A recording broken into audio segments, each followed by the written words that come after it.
Chapter 1, Yuncheng University, Women's Dormitory. I was lying in my dorm bed watching a basketball game when a text from Caspian Hale suddenly lit up my screen. "You free? Meet me at the downtown cinema." My heart leaped. I remembered Caspian's roommate mentioning a few days ago at practice that Cass had been asking what kind of movies girls liked. It sounded like he was planning to ask someone out. A wave of euphoria washed over me. I immediately typed back, "I'm free, on my way." His only reply was a single, "K, I didn't find it cold." Before leaving, I even took the time to carefully put myself together. The girl in the mirror was tall and lean, with a neat, short haircut. Her features were delicate, but her skin was tanned from years of playing sports, not fair. She wore a simple athletic top and shorts, revealing slender legs crosshatched with a few faint scars. Souvenirs from the court. The perfect image of a tomboy. Looking at myself, a vague sense of insecurity stirred within me. But the thought of Caspian brought a smile back to my face, pushing the feeling down. It was the weekend, and the cinema was packed. Fortunately, Caspian was tall and strikingly handsome, so I spotted him in the crowd almost immediately. I walked quickly towards him, feeling a little shy. I glanced at the massive screen above the ticket counter. "What movie are you planning to see? Can you take this to the women's restroom for me?" We spoke at the same time. The anticipation in my eyes froze. "What?" Caspian didn't have time to explain. He just shoved a paper bag containing a dress and sanitary pads into my hands. "It's for my girlfriend, a girl named Liana Thorne." Liana Thorne? Girlfriend? My mind went blank. I stared at him in disbelief. "You have a girlfriend." My breathing grew shallow, but I forced myself to remain calm. "Didn't you hate it when girls got close to you? She's different." With that, he held the bag out to me again. So, with no time for more questions, I had no choice but to walk into the women's restroom. Soon, Liana Thorne emerged, changed. Her long hair cascaded over her shoulders. Her skin was pale and smooth, and she wore a soft, elegant dress with light makeup. She was the polar opposite of me. "You must be Cass's childhood friend," she said, her voice sweet. "He's told me so much about you. Thanks for your help just now." I didn't know what expression to make, managing only a tight, awkward smile. "You're welcome." Just then, the girl Liana glanced at her watch and said sweetly, "The movie Cass and I are seeing is about to start. I'm going to head out. You can just grab a taxi home later, right?" With that, she hurried out. I watched as she found the tall, handsome boy in the crowd and intimately took his hand. And Caspian, the ice prince who had always disliked physical contact, gently stroked her hair. They walked towards the ticket gate together. I didn't leave. My eyes followed his retreating figure, just as they had for so many years. Caspian and I were childhood friends. We grew up together, and I had loved him since we were kids. But Caspian was too exceptional, his stunning looks, his wealthy family. He was always surrounded by girls. It annoyed him so much that he eventually developed a disdain for any girl who tried to get close. So I took a different path. I cut off my beautiful long hair, threw away all my pretty dresses, and became his partner on the court, his companion in extreme sports, his drinking buddy. I transformed myself from a girl who could have been beautiful into a complete tomboy, just to stay by his side as his bro. I had stood by Caspian's side like this for 10 years. I never imagined that one day he would accept another, real girl. I had arrived full of hope. I left completely heartbroken. Back on campus, I suddenly felt a sharp pain in my right ankle. I looked down and saw that the spot I'd strained during practice a few days ago was swollen again. I had run too fast to the cinema, aggravating the old injury. Gritting my teeth against the pain, I went to the university clinic. My mother, Helen Ashton, happened to be the campus doctor. Seeing the old and new injuries on my legs and ankles, her heart ached. As she applied ointment, she began to scold me. "I've told you 1,000,000 times to stop playing basketball, and you need to grow that hair back out. Look at you, a beautiful girl at an age where you should be dressing up, and you've done this to yourself. Do you have any idea that if you'd waited a few more days, these legs would be ruined? That's it, I'm going to the athletics office right now, and withdrawing you from that stupid basketball club. Chapter 2, I winced in pain, but immediately grabbed my mother's hand. Mom, don't, I'm not quitting. 2 years ago, during a university league game, I had shielded Caspian from an aggressive block by an opponent and severely tore a ligament. The doctor had told me then to stop playing for good, but I refused, because Caspian had once said, I feel safest with you covering my back. If I quit the team and grew my hair long, I would have no reason left to stay by his side. Especially now that he had a girlfriend. That night, after treating my ankle, I hesitated for a long time before finally sending Caspian a message. We still on for the amusement park tomorrow, the one we planned last week. It was the reward I'd asked for after our team won the last game. He never liked places like that, but I had always wanted to go with him, and after begging for ages, he'd finally agreed. But now he probably wouldn't go, would he? To my surprise, he replied quickly. Yeah, 9M. I stared at that short line of text for a long time, an involuntary smile spreading across my lips. But the next day, when I saw Liana Thorne standing at the amusement park entrance in a pretty dress, my smile froze instantly. Caspian stood beside her in a sleek black windbreaker, looking sharp and handsome. They looked perfect together. I forced a grin and waved at them. Liana likes amusement parks too, so I brought her along, he explained. Of course, I couldn't object. I just nodded and squeezed out a smile. Great, the more the merrier. Liana leaned closer to Caspian, looking up at him. Cass, I thought you didn't like places like this. A helpless look crossed Caspian's eyes. Only because you do. The way they looked at each other was so sweet it made my heart ache with bitterness. I looked away and strode forward. I'll go get the tickets. Once inside, surrounded by the dizzying array of rides, I couldn't muster any enthusiasm. Soon, Liana was pulling Caspian towards the Ferris wheel. They say if you kiss at the very top, you'll be together forever. Caspian didn't believe in such legends, but he still indulged her childish whim. I obviously wasn't going to tag along and be a third wheel. I just stood below, my expression bleak. Lifting my head, I could see them in the cabin, Caspian looking at Liana with a gentle, smiling expression that felt so foreign to me. He would never have agreed to come here if our last game hadn't been such a hard-won victory. I had asked him to come with me countless times before, and he'd always coldly refused, saying he hated childish rides and wouldn't have fun. So I'd always dropped it. But now, sitting beside Liana, his eyes were clearly filled with happiness. It was then I finally understood. It wasn't that the amusement park couldn't make him happy. It was that the person who could make him happy wasn't me. Time passed, and they went on a few other rides. To hide my distraction and to avoid bothering them, I rode things by myself and eventually just used the excuse of going to the restroom. On my way back, I heard Liana's voice, tinged with complaint, from around a corner. Cass, do you have to hang out with Summer? Is she going to be there every time we go on a date from now on? I stopped in my tracks. Caspian's cool voice had a hint of patience. We're buddies. If you don't like it, we can go out alone next time. Liana still wasn't satisfied. She wheedled, she might dress like a tomboy, but she's still a girl. It's not just me. Other people will get the wrong idea if she's always with you. I don't see her as a girl. That doesn't matter. Don't you have a roommate? You should set him up with Summer. Once she has a boyfriend, I won't mind. Then the four of us can even hang out together. He was silent for a few seconds before finally murmuring, Okay, I'll handle it. I stood frozen, a bitter taste filling my mouth.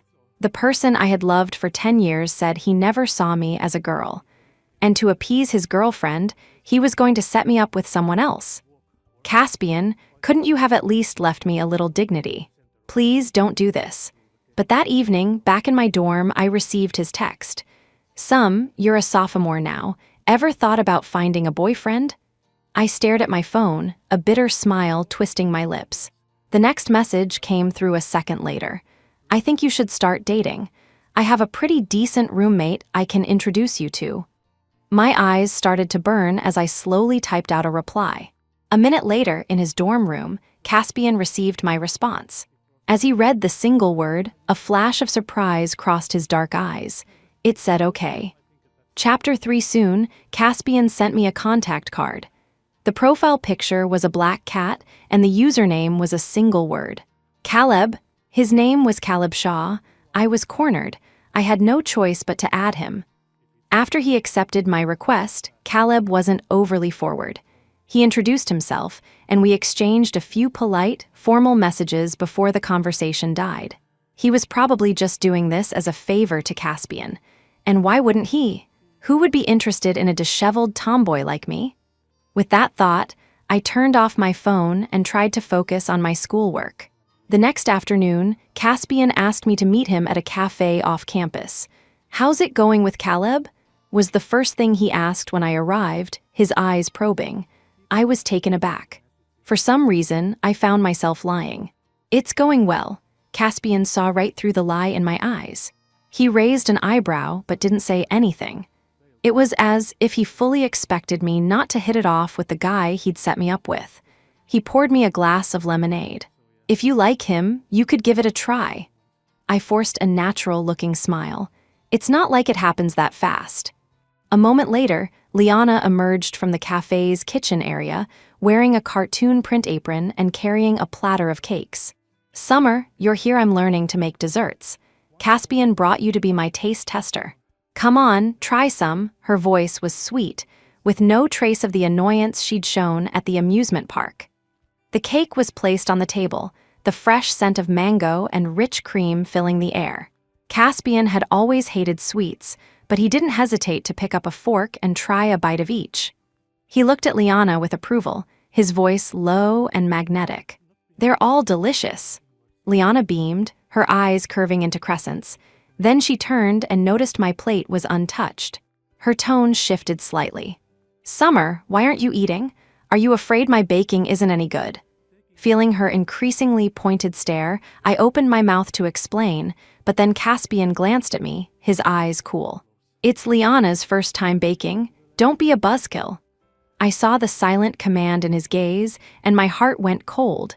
I had never seen this side of him so protective of someone else. I swallowed the words I was about to say. Silently, I picked up my fork and tasted a piece of each cake. The flavor is great. Only then did Liana seem satisfied.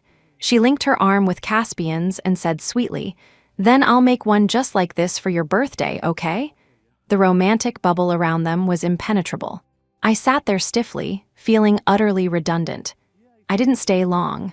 Feeling a wave of discomfort, I made an excuse about having to study and quickly left the cafe. The two of them, lost in their own world, didn't notice me stumbling as I walked away. Once outside, I looked at my arm. Sure enough, small red hives were starting to appear. I have a severe mango allergy, and every one of those cakes had mango in it. The allergic reaction was getting worse. I felt my throat tightening, and a watery film clouded my vision as I thought of Caspian's cold expression. He didn't even remember I can't eat mangoes. Soon, my chest tightened, and my heart started beating erratically. I swayed as I quickened my pace, desperate to get back to my dorm for my allergy medication. Standing at the edge of the road, I anxiously stepped into the crosswalk, not noticing the out-of-control truck careening towards me. As I took a step, the truck barreled straight for me. Bang. Chapter 4. Hearing the truck's frantic horn as it smashed through the pedestrian barrier, I froze for a split second, unable to react. Watch out! At that critical moment, a hand shot out, grabbing my wrist and yanking me back onto the sidewalk. The force of the pull sent me collapsing into his arms. I went limp. A few seconds later, Caleb Shaw realized I had passed out. Panicked, he swept me into his arms and sprinted towards the hospital. When I woke up, I had an IV in my hand. I frowned, about to sit up, when a warm hand gently pressed me back down. A handsome, sunny-looking guy appeared in my line of sight. "You're awake. The doctor said you need to rest.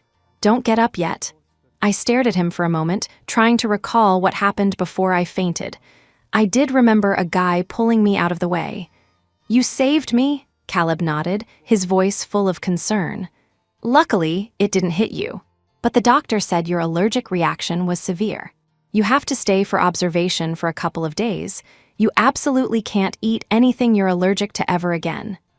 At the mention of that, a sour feeling rose in my heart. I know, thank you. By the way, my name is Summer. Hearing my name, Caleb's tone became playful. He raised an eyebrow. Of course I know you're Summer. What a coincidence. I'm Caleb. Caleb, I shot up in the bed. This was the guy Caspian had introduced me to. Seeing my expression turn instantly awkward, Caleb just raised an eyebrow and flashed a handsome grin. I thought saving your life would score me some points. Seems like it had the opposite effect. I was stunned by his words. After all these years of being a tomboy, no one had ever called me beautiful. A faint blush crept up my ears. This Caleb seemed so different from the reserved person I'd texted with, but he had saved my life. I quickly explained, no, I was just surprised. Caleb sensed my discomfort and dropped the teasing. I'll go get you something to eat, he said. About half an hour later, he returned with a bag of fruit and a container of porridge. You're way too thin, you need to eat more. Girls shouldn't be on diets. If the clothes are too small, it's the clothes' fault. Caleb had a warm, sunny disposition, and his jokes were perfectly timed. I found myself smiling, and I didn't mind his presence at all. For the rest of my hospital stay, Caleb came to visit almost every day. He took such good care of me that I started to feel a little embarrassed. How do you have so much time to see me every day? Aren't you missing class? At my question, Caleb, who was peeling an apple for me, looked up with a grin. I skipped. What? I was stunned. Just as I was about to say something, Caleb sighed softly. Summer, am I being too subtle, or are you just really dense? Can't you tell that I? The tentative atmosphere was shattered by the sound of the door swinging open. Caspian strode in anxiously, but his body went rigid the moment he saw Caleb.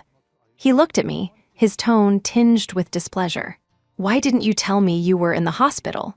He hadn't seen me on campus for a couple of days and finally realized something was wrong. After asking my mom at the clinic, he found out I'd been admitted. Seeing the concern in his eyes, my gloomy mood brightened for a fleeting moment, but only a moment. It was nothing serious, I said quietly. Caspian remembered the cake and felt a pang of guilt. Before he could speak, Caleb finished peeling the apple and expertly handed it to me. Then he stood up and faced Caspian. Don't worry, I've been taking care of Summy. Summy? Caspian's gaze darkened and his voice deepened. Good. Just then his phone rang. It was Liana. Liana, what's wrong? Something must have happened on the other end because Caspian's handsome face was suddenly etched with anxiety.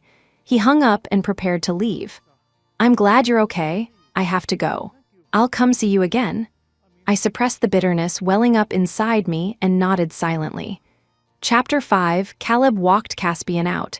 In the hallway, Caspian slowed his pace, finally unable to hold back the question. Do you like Summer?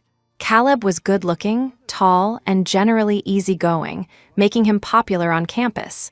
But in the 2 years they'd been roommates, Caspian had never seen him with a girl. He seemed to be like him, uninterested in female company. For reasons he couldn't quite explain, that's why he'd introduced him to Summer. But seeing how attentive he was to her now, he belatedly realized he might have been wrong. Caleb just smiled and slung an arm around his shoulder. Yeah, I've liked her for a while now. Since freshman year, I guess. Love at first sight. But she was always with you, so I never had a chance. I should really thank you for introducing us. He paused. But I get the feeling she has someone she likes. You're her childhood friend, you must know something, right? Caspian's body tensed. His dark eyes flickered for a moment before he said, I don't know. I was discharged 3 days later. I had gotten to know Caleb much better, but he never explicitly confessed, suggesting we start as friends. I could see how good Caleb was to me, and I knew I really needed to let go of my feelings for Caspian. But it was easier said than done. I had spent a decade of my 20 years alive loving Caspian, chasing after him. It felt like I'd lost the ability to love anyone else, and also lost the ability to stop loving him. But the more I loved him, the more it hurt. I grew more and more withdrawn, sometimes sitting in my dorm and staring into space for an entire afternoon. Unable to stand being this way any longer, I decided I needed a change of scenery and went to a private perfumery to pick out a new scent. It was a unique hobby of mine. I loved collecting fragrances. The various beautiful scents helped me temporarily forget my troubles. The owner of this artisanal boutique was a former perfumer for an international brand, and the shop had an understated, high-end feel. I picked up a dark green bottle, brought it to my nose, and inhaled. My entire being felt instantly soothed. It was a scent I loved. Just as I was about to ask the owner about it, the door chimed again. I instinctively looked up and saw Caspian and Liana walk in. "Summer, you're here too," Liana said as she approached, her eyes landing on the bottle in my hand. "You like Heart of the Woods too?" I nodded. Liana continued, "I came specifically for this today. It was sold out last time, but the owner said he was making 2 final bottles." Her eyes scanned the shelf. It was empty. The last bottle of Heart of the Woods in the entire store was in my hand. The atmosphere grew silent. Liana glanced at me, then leaned her head on Caspian's shoulder with a sigh. "Oh, it's gone. What a shame. I really loved that one." My hand tightened around the bottle. I loved it too. I carefully looked up at Caspian, only to find his dark eyes fixed on me. I understood the look in them instantly. Sure enough, Caspian spoke, his voice flat. "Let Liana have it." A sharp pain shot through my heart. I bit my lip and said nothing. Liana's eyes lit up as if she had been waiting for him to say exactly that. "That's something a little girl would like some," Caspian added. "It's not for you." Chapter 6, his tone was casual, as if he didn't realize how cruel his words were. But my heart shattered into a million pieces. Just because Liana liked it, I couldn't. It was then I had a startling realization.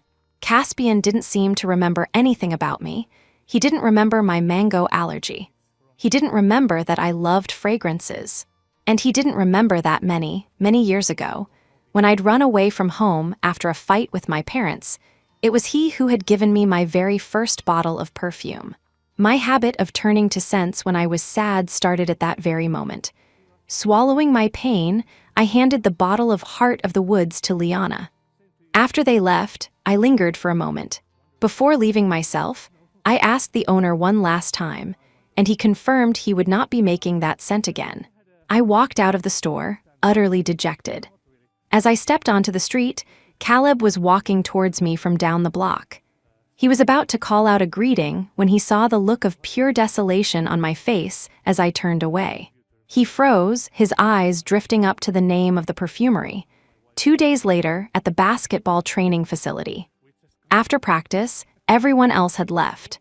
I'd been so distracted lately that I was moving slowly, and by the time I finished, the gym was empty. Just as I was about to leave, Caleb ran in, panting and holding a bag. He was covered in sweat. He stopped in front of me, bent over, and gasped for air for a good 30 seconds, a triumphant grin on his face.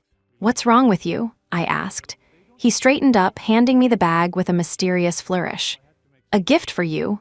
Confused, I opened it. Inside, to my astonishment, was a brand new bottle of Heart of the Woods.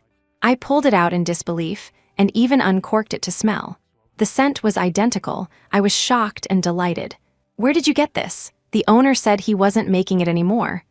"Over by Lakeview Mountain," Caleb replied. Lakeview Mountain? My eyes widened. That was on the complete opposite side of Yuncheng. A round trip from there to the university would take at least 6 hours. "Why did you go all the way out there?" I asked the owner of that perfumery. He wouldn't make another bottle, but he gave me the names of a few collectors who had bought it before. I bought it from one of them. I stood there, stunned. I looked at Caleb's face, still flushed from running, his chest rising and falling rapidly. His affection for me was so clear, so unapologetic. My heart, which had been cold for days, was suddenly, powerfully warmed. Tears welled in my eyes. I couldn't help but hug him. "Thank you," I choked out. In the empty gym, we stood in a quiet, beautiful embrace. Caspian had come back to get his jacket and saw the whole scene from the doorway. His eyes widened in shock, and a strange, unidentifiable anger surged within him. It was the feeling of something he had always taken for granted, something he believed would always be his, slipping from his control. The next day at practice, Caspian's eyes kept drifting towards me. When he got close, he could smell the faint fragrance on me. His gaze darkened. "How do you feel about Caleb?" he asked nonchalantly. I was putting on my wrist guards. "I think he's a really warm person. If you don't think it's a good fit, you don't have to force it just because I introduced you," he added. I paused, not quite understanding what he meant, but I genuinely liked Caleb. I shook my head. "He's a really nice guy." Caspian's expression grew even darker. He walked away without another word. Chapter 7, practice began, and we had no more time to talk. Caspian's offense seemed particularly ferocious today, catching the other guys off guard. Even I was having trouble keeping up with him.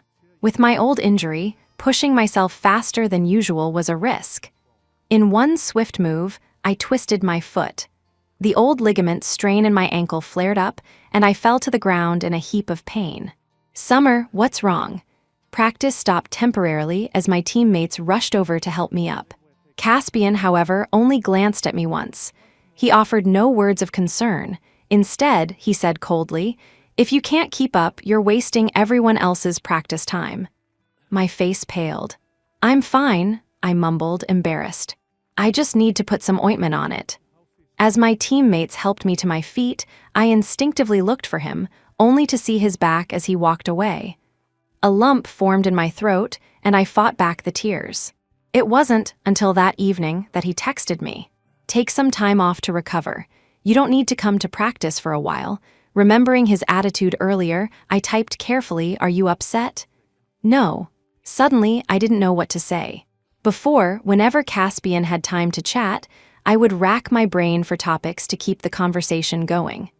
Over time, we became people who could talk about anything. But this time, I was at a loss for words. I closed my eyes, letting my phone go dark on the bed beside me. The tears I'd been holding back finally began to fall.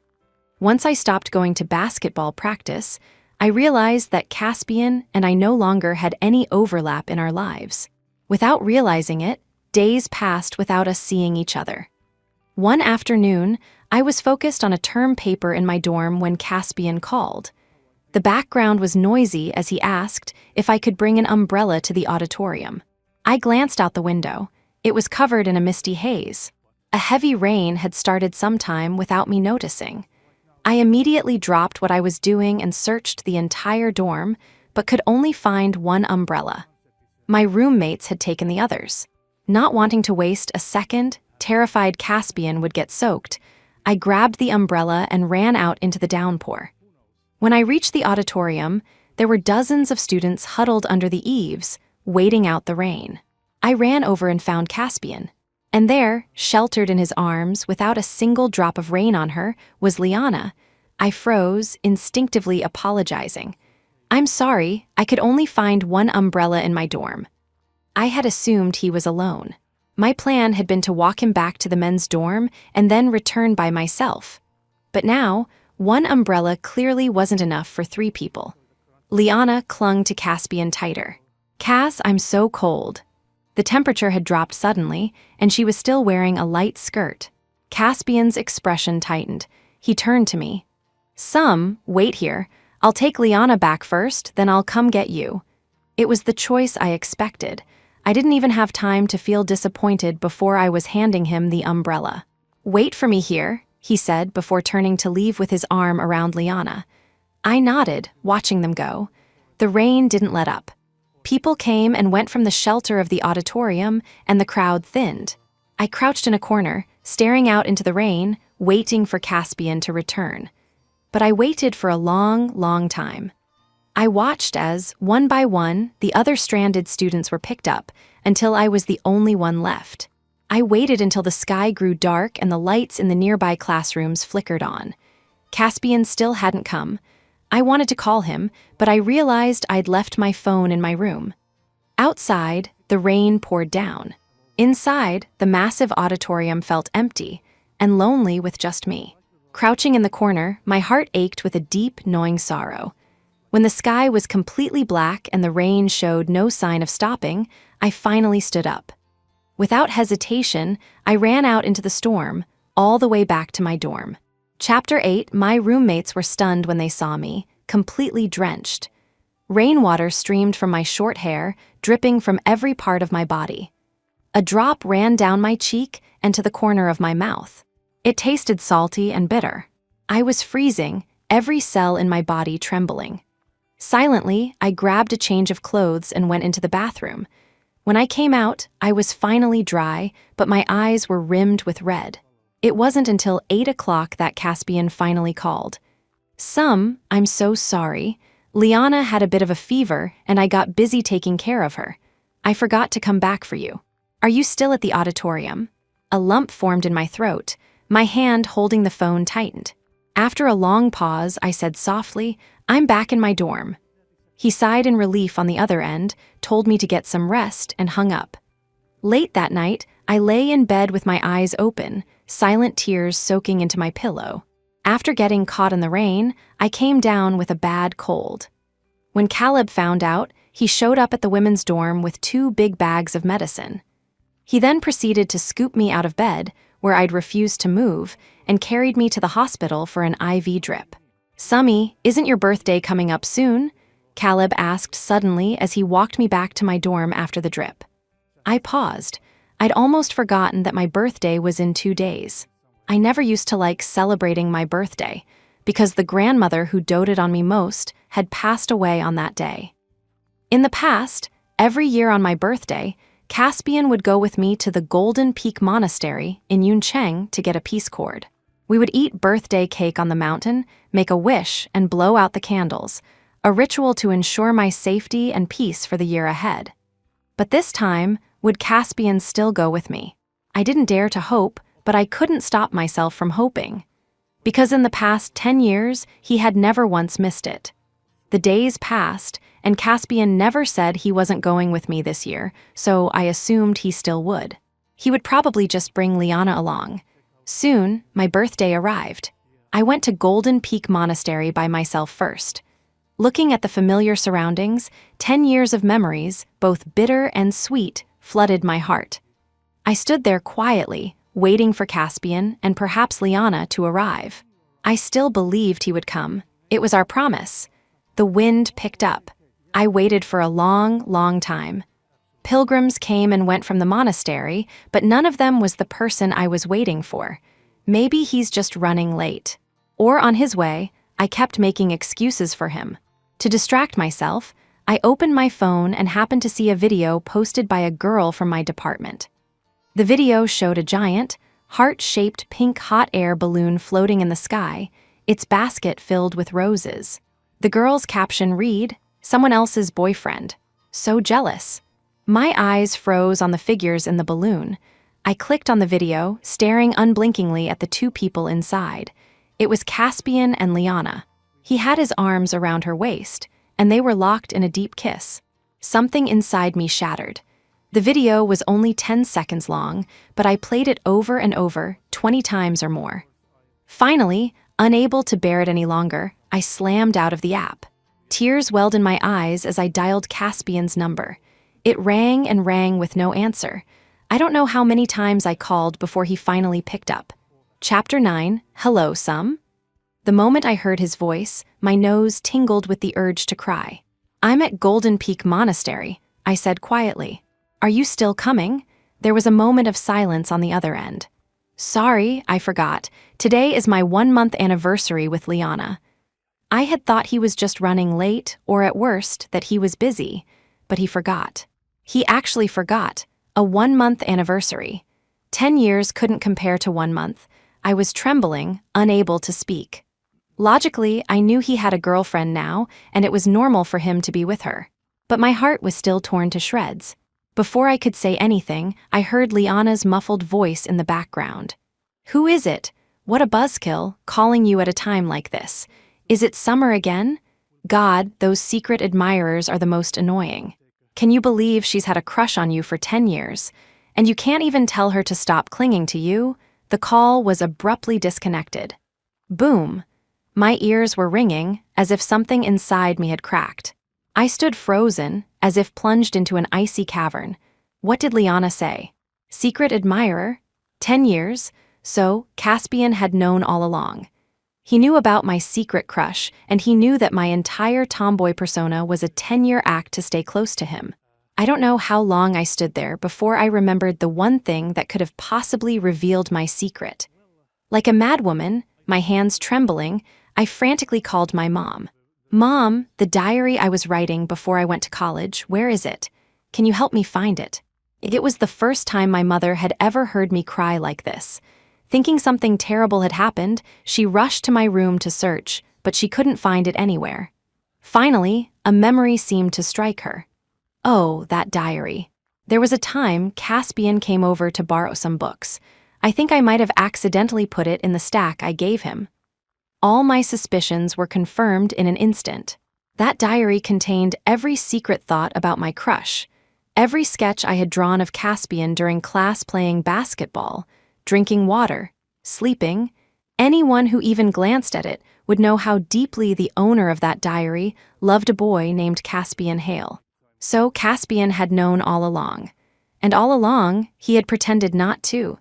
He knew he could never like me, but he didn't want to lose the carefully crafted best bro who he could talk to about anything. So he chose to know nothing. I sank to the ground, tears streaming down my face like a broken dam.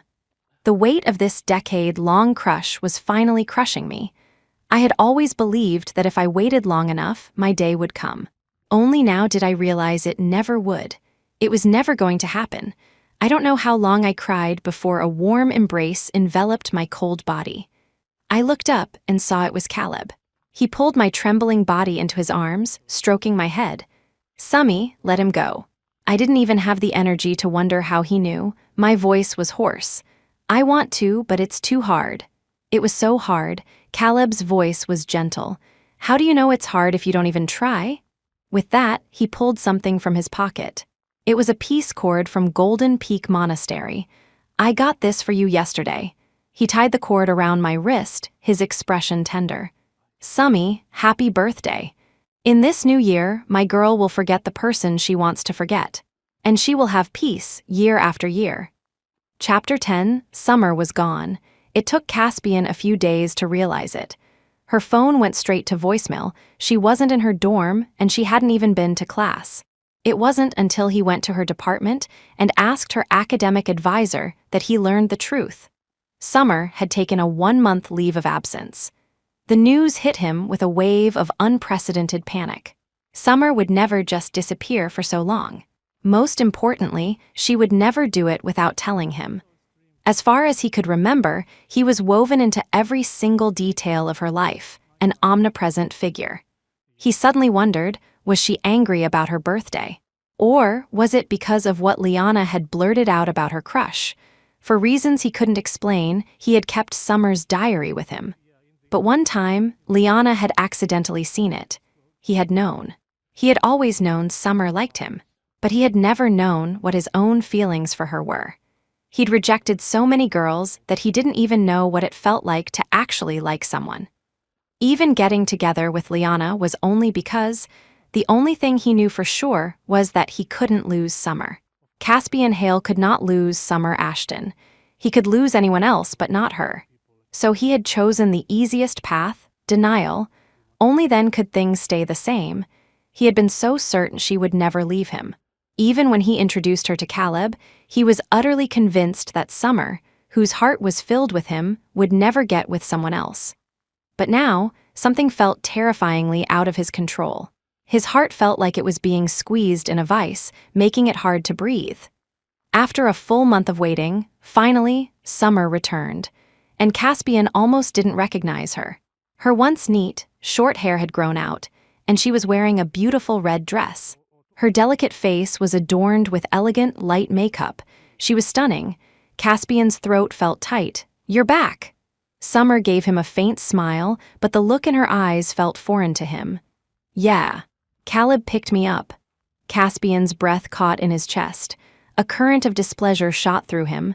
So she had been in contact with Caleb this whole month, but hadn't reached out to him once. His voice deepened.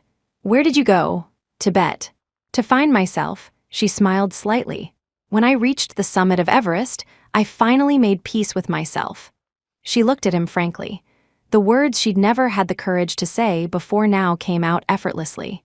"Cass, I've liked you for 10 years. Caspian went rigid, completely unprepared for her sudden confession. "You knew all along, didn't you? You saw my diary. I liked you so much that I cut my hair for you, learned to play basketball for you, and covered my body in injuries without ever giving up. I always thought that if I just waited long enough, you would eventually see me. It didn't matter if it took 10 years or 20. I had a whole lifetime to waste on you." A mix of emotions churned inside Caspian. He felt a lump in his throat and wanted to say something, but Summer didn't give him the chance. Her eyes glistened. "Don't worry, I never planned to break you and Liana up. I just wanted to tell you, openly and honestly, how I once felt about you. Now that I've said it, I have no regrets." With that, she gave a small wave and turned to walk away without a hint of hesitation. Caspian watched her retreating back, the feeling of unease in his heart growing stronger. What did she mean, how she once felt about him? What did she mean, no regrets? Her words left him feeling dazed, like he'd lost his soul. He couldn't focus on anything not on the basketball court, not in class, not even when he was with Liana. His mind would inexplicably drift to Summer's face. But since that day, she hadn't reached out to him again. After 2 days of being tormented by this uncontrollable feeling, Caspian finally gave in. For the first time in his life, he couldn't stop himself from actively seeking her out. But as he was leaving his dorm, he was stopped by a roar of excitement from his roommates. "Guys, check it out, Caleb's officially off the market. Damn, and he landed Summer Ashton ever since she grew her hair out and started wearing dresses. She's more of a campus belle than our actual campus belle, Liana." "You have to treat us, you owe us big time." Hearing the familiar name, Caspian's face contorted with anger. "What are you talking about?" he snapped, snatching the phone from their hands. When he saw the picture on the campus forum, his entire body shook. He felt like he was about to explode. On the phone was a clear picture of Summer and Caleb hugging by Lover's Lake. Beneath it was a flood of comments. "OMG, are you guys together?" "They have to be there totally together," Caleb had replied from his own account. "She's mine," and Summer had replied, "Yep, I'm his." Chapter 11, Caspian could no longer suppress the raw emotions surging within him. He grabbed his phone and bolted out the door. He called Summer's number again and again, but it went straight to voicemail. For a moment, he had no idea where to even look for her. Finally, he ended up at her dormitory, sitting on a planter, scanning the crowds of students passing by. He waited from afternoon until evening, but there was still no sign of her. As he waited, Caspian couldn't understand why the news of Summer and Caleb had made him lose control. All he knew was that he needed to see her, to hear her say with her own lips that the post on the forum was fake. Suddenly, his phone rang. He answered it excitedly, but his spirits sank when he heard Liana's voice. "Cass, I'm at the library. It's about to rain. Can you come pick me up?" "I'm busy. Ask your roommate." It was the first time since they started dating that Caspian had ever refused her. Hearing the dial tone, Liana stared at her phone, stunned. For the past month, Caspian had been distant and distracted whenever they were together. And now, when she asked for a simple ride, he just shut her down. Soon, the sky turned dark, the clouds rolling in. Rain began to fall, pattering softly on the ground. "Isn't that Caspian Hale?" Two girls sharing an umbrella walked past him. He recognized them as Summer's roommates. "Is Summer in the dorm?" he asked, jumping to his feet, his eyes filled with hope. But their answer crushed it. "Summy went on a date with Caleb. She's not here." With that, the two girls walked away, their voices carrying back to him. "Why is Caspian here? It's raining and he's not leaving. Should we tell Summy?" "Who cares?" Remember that time Summy waited for him and Liana in the rain? She was sick for days after. "You're right. Let him get a taste of it. Let him know what it feels like to wait for someone in the rain." Caspian heard every word. He hadn't known she'd gotten sick after that day. Summer used to tell him everything. They could talk about anything. When did she stop telling him things? Caspian waited until well after midnight, but Summer never came. He finally dragged his trembling body back to his own dorm. When he got there, he saw that Caleb hadn't returned either. He picked up his phone, wanting to call Caleb, but after a long hesitation, he put it down. The next morning, Caleb walked into the dorm. Their other two roommates, Tank and Slim, immediately started hooting. "Caleb, you finally sealed the deal. You have to treat us. You were out all night. What were you up to? Fess up. Didn't know you had it in you, man. You've got game." Caspian had been awake all night. He lay silently in his bed, listening. Like the others, he wanted to know why Caleb had been out all night. Chapter 12, Caleb just smiled. "We were out, and it started raining, so we just got a place nearby for the night." Whoa, as his roommates gasped in amazement, Caspian felt a searing pain in his chest, as if a knife were twisting in his heart. Rage flooded him. Just as he was about to leap out of bed and punch Caleb in the face, Caleb added, "Don't get any ideas. 2 rooms?" Hearing that, the tightness in Caspian's chest eased slightly. The other 2 roommates shrugged and went back to their own business. Caleb glanced towards Caspian's bunk before heading off to wash up. Caspian and Liana broke up. He was the one who ended it. They had gotten together because Liana had confessed to him, and he had simply gone along with it. Though he was handsome, a top student, and had countless admirers, he had never actually dated anyone. People had started to whisper that he had unconventional tastes. To prove them wrong, he had agreed to Liana's confession. Liana was beautiful, gentle, and doting the perfect girlfriend material. He had thought he'd just give it a try. But now, Summer was ignoring him. He was sure it was because his relationship with Liana had hurt her. But the main reason was that he had found Summer's diary. The moment Caspian said he wanted to break up, tears instantly welled up in Liana's eyes, streaming down her cheeks and onto the table. "Cass, you're joking, right?" For the 2 months they were together, he had been a good boyfriend, granting her every request and going along with whatever she wanted. But every one of those actions had been prompted by Liana. He was just doing what he thought a boyfriend was supposed to do. "I'm sorry, Liana." He had wronged her. He didn't love her, yet he had chosen to be with her. He had also wronged Summer. He knew she loved him, yet he had pretended not to know, taking her affection for granted, certain she would never leave his side. But now she had left, and he was starting to panic. As they parted ways outside the restaurant, Liana asked for one last hug. Caspian agreed. Just as they embraced, Summer appeared, hand in hand with Caleb. Caspian immediately pushed Liana away. "It's not what you think. We've already broken up. What you two do has nothing to do with me," Summer said, her tone flat and emotionless. When Caspian tried to explain further, Summer linked her arm through Caleb's. Caspian froze, the words dying in his throat. "Well, Cass, we're heading in then," Caleb said with a smile, leading Summer into the restaurant. Watching Caspian's eyes remain glued to Summer, Liana finally understood the reason for their breakup. Chapter 13, all her life, Liana had been the object of boys' affection. Whatever she wanted, she got. Even Caspian Hale, the unattainable ice prince, had been no exception. She was always the one doing the dumping. No one had ever broken up with her. And now, Caspian was dumping her for Summer Ashton. How could a tomboy like Summer possibly compete with her?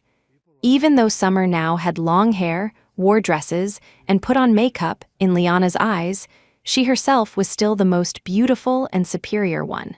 Despite what many people thought, Liana still considered Summer beneath her. For the next few days, Caspian tried to talk to Summer, but she spent almost all her free time with Caleb. One day, he finally caught her alone in the library. He placed a book on the table and sat down across from her. Summer didn't look up. Even without seeing his face, she knew it was Caspian from his clothes and his scent. No one knew him better than she did. For the past 10 years, she had woven herself into every fiber of his life. She knew everything about him, except what was in his heart. She probably knew him better than he knew himself. Finals were approaching. Because she'd taken a month off, she had a lot of catching up to do.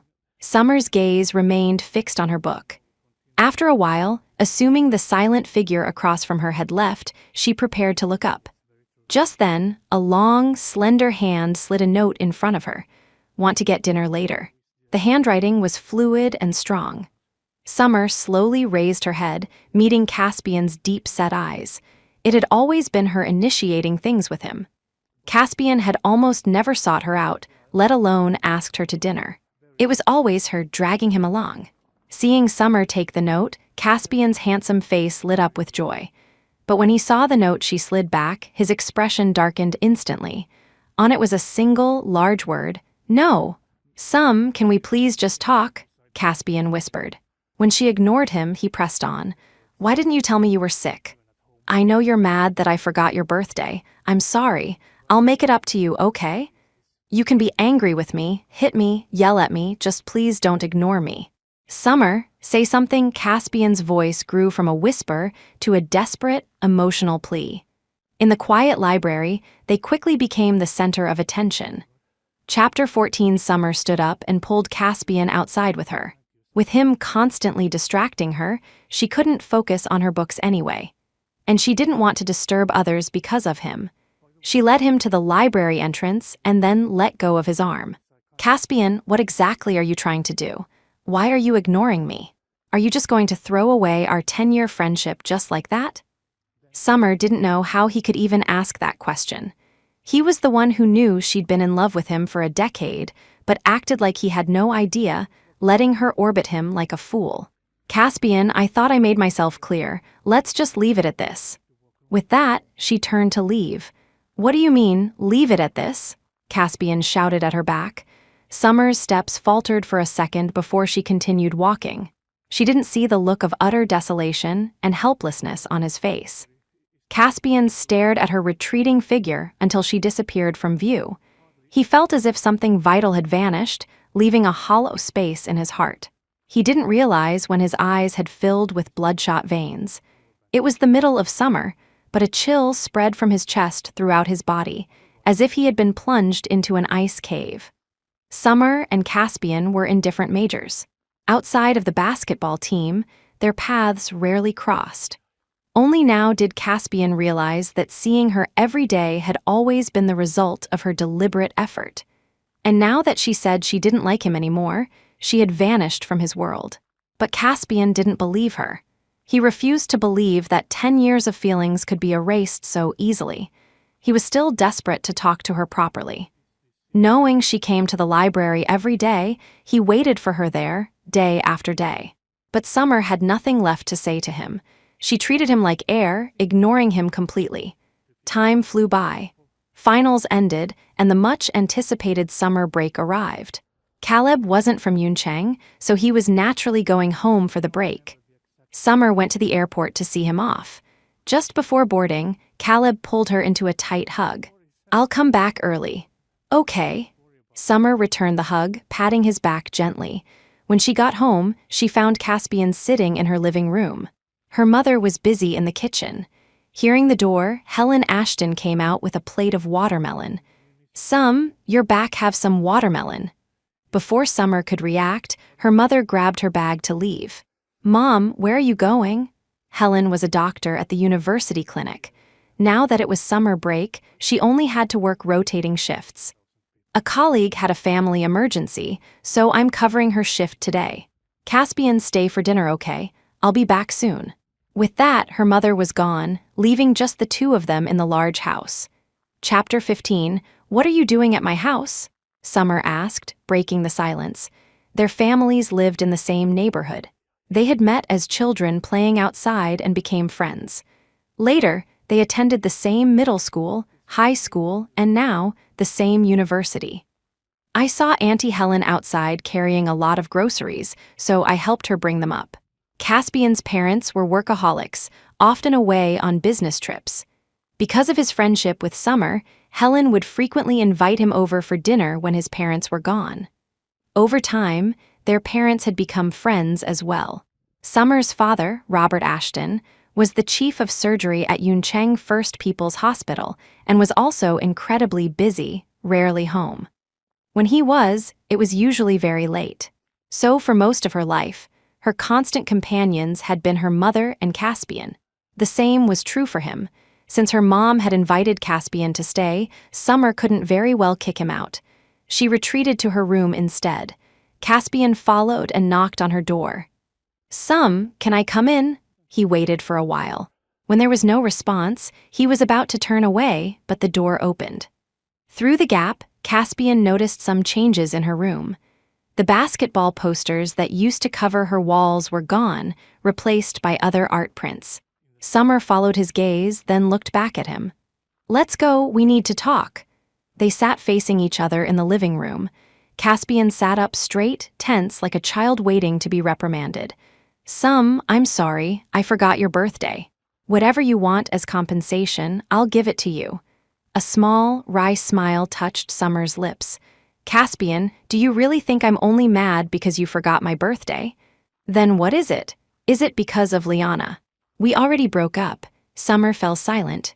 He just didn't get it. He had no idea what truly bothered her. We've known each other for 10 years.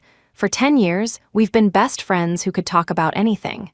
Are you really going to throw away that friendship? We weren't best friends who could talk about anything. It was me, constantly molding myself to your interests.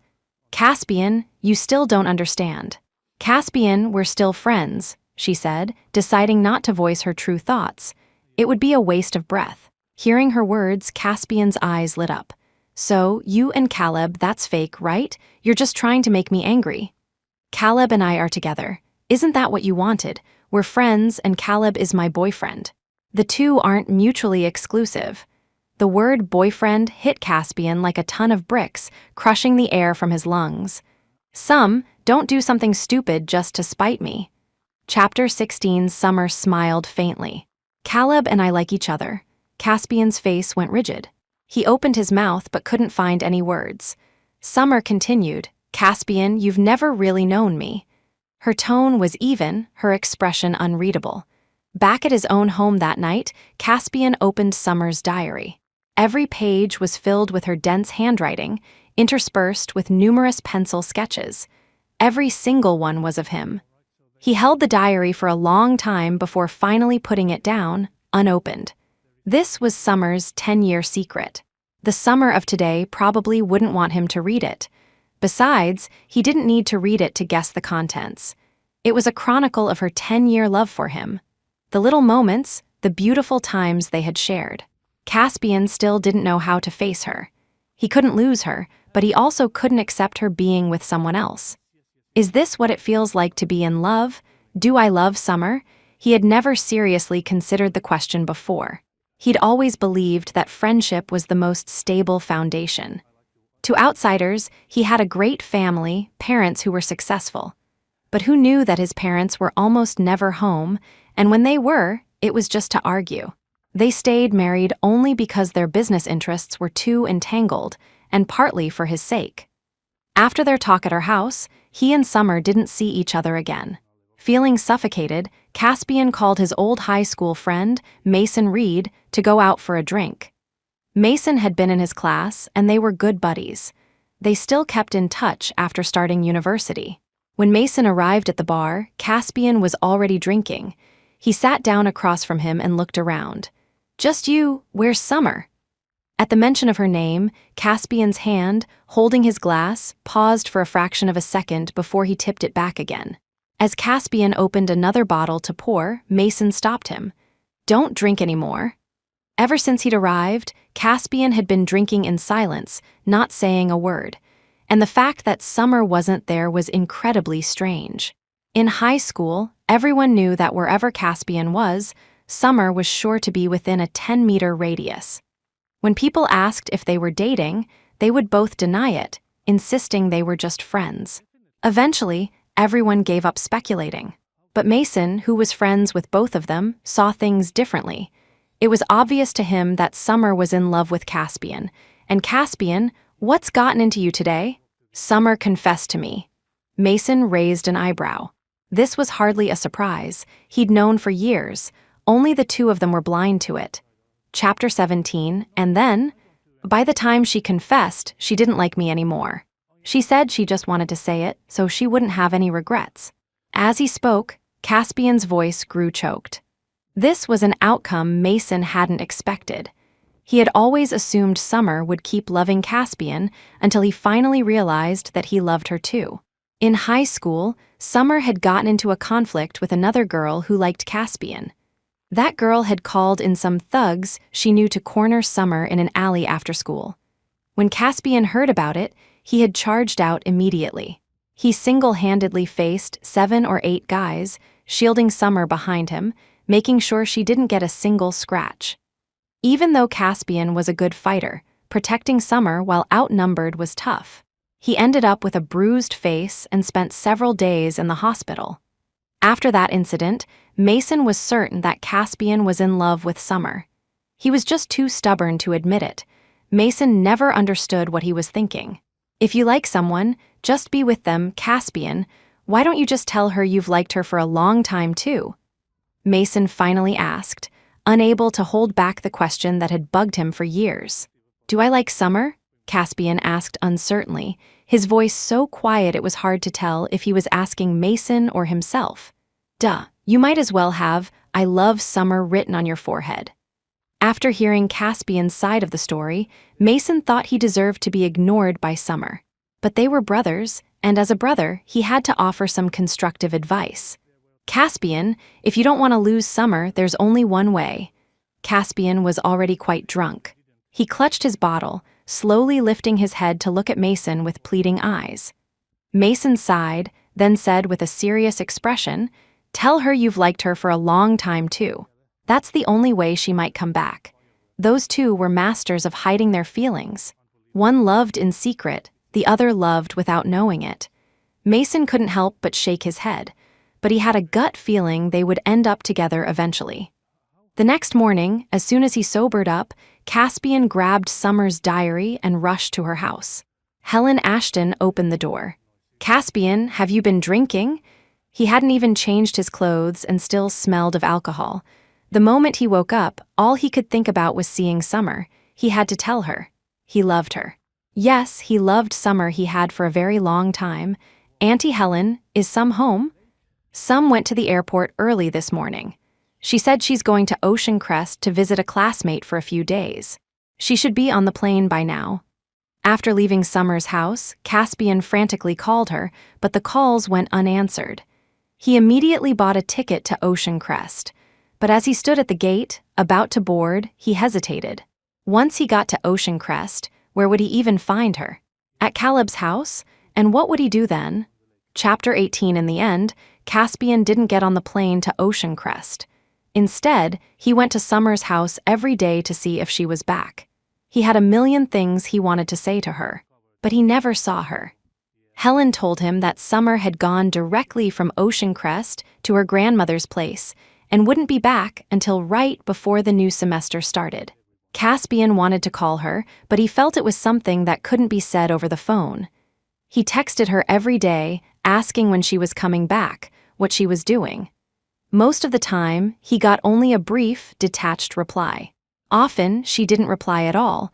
Though it was only a month for Caspian, it felt like an eternity. The day before classes started, Summer finally returned. The moment he heard the news, Caspian rushed to her house. He had been holding back his words for a month. If he didn't say them now, he felt like he would explode. He burst through the door to find the Ashton family sitting down for dinner. Summer's father, Robert, was home for a rare family meal. Seeing Caspian, Robert quickly welcomed him in. "Caspian, is that you? Come, join us for dinner. Your parents must be out of town again." Caspian had no choice but to sit down. He knew there was no chance of having his talk today. Throughout the meal, Caspian barely touched his food, his eyes constantly darting towards Summer. This didn't go unnoticed by her parents. The next day, Helen drove Summer to the university. As they passed the neighborhood gate, they saw Caspian standing there with his suitcase, waiting for a taxi. Helen pulled over. "Caspian, heading to school? Hop in, I'll give you a ride. Sum is going too." Caspian beamed as he got in the car. He had guessed that Helen would be driving Summer and had timed it perfectly, waiting at the gate for this very reason. After they got out of the car, Caspian grabbed Summer's suitcase and started walking towards the women's dorms. Left with no other choice, Summer followed behind him. Helen watched them walk away together, a motherly smile on her face. She had long suspected that Summer's stubborn insistence on joining the basketball team, even with her injuries, was because of Caspian. But since Summer never admitted it, she never pressed the issue. Now, seeing them together, she thought they made a good pair. Besides, she knew Caspian well. He was a good kid. While Summer was away, Caspian had come by almost every day to check if she was back. They had never been apart for this long since they'd met. It was only natural that they missed each other. From Helen's perspective, Caspian probably liked Summer too. They just hadn't broken through that final barrier. At the entrance to the dorm, Caspian finally stopped. Summer took her suitcase from him. "Thanks, you can go back now." As she turned to leave, Caspian called out to her.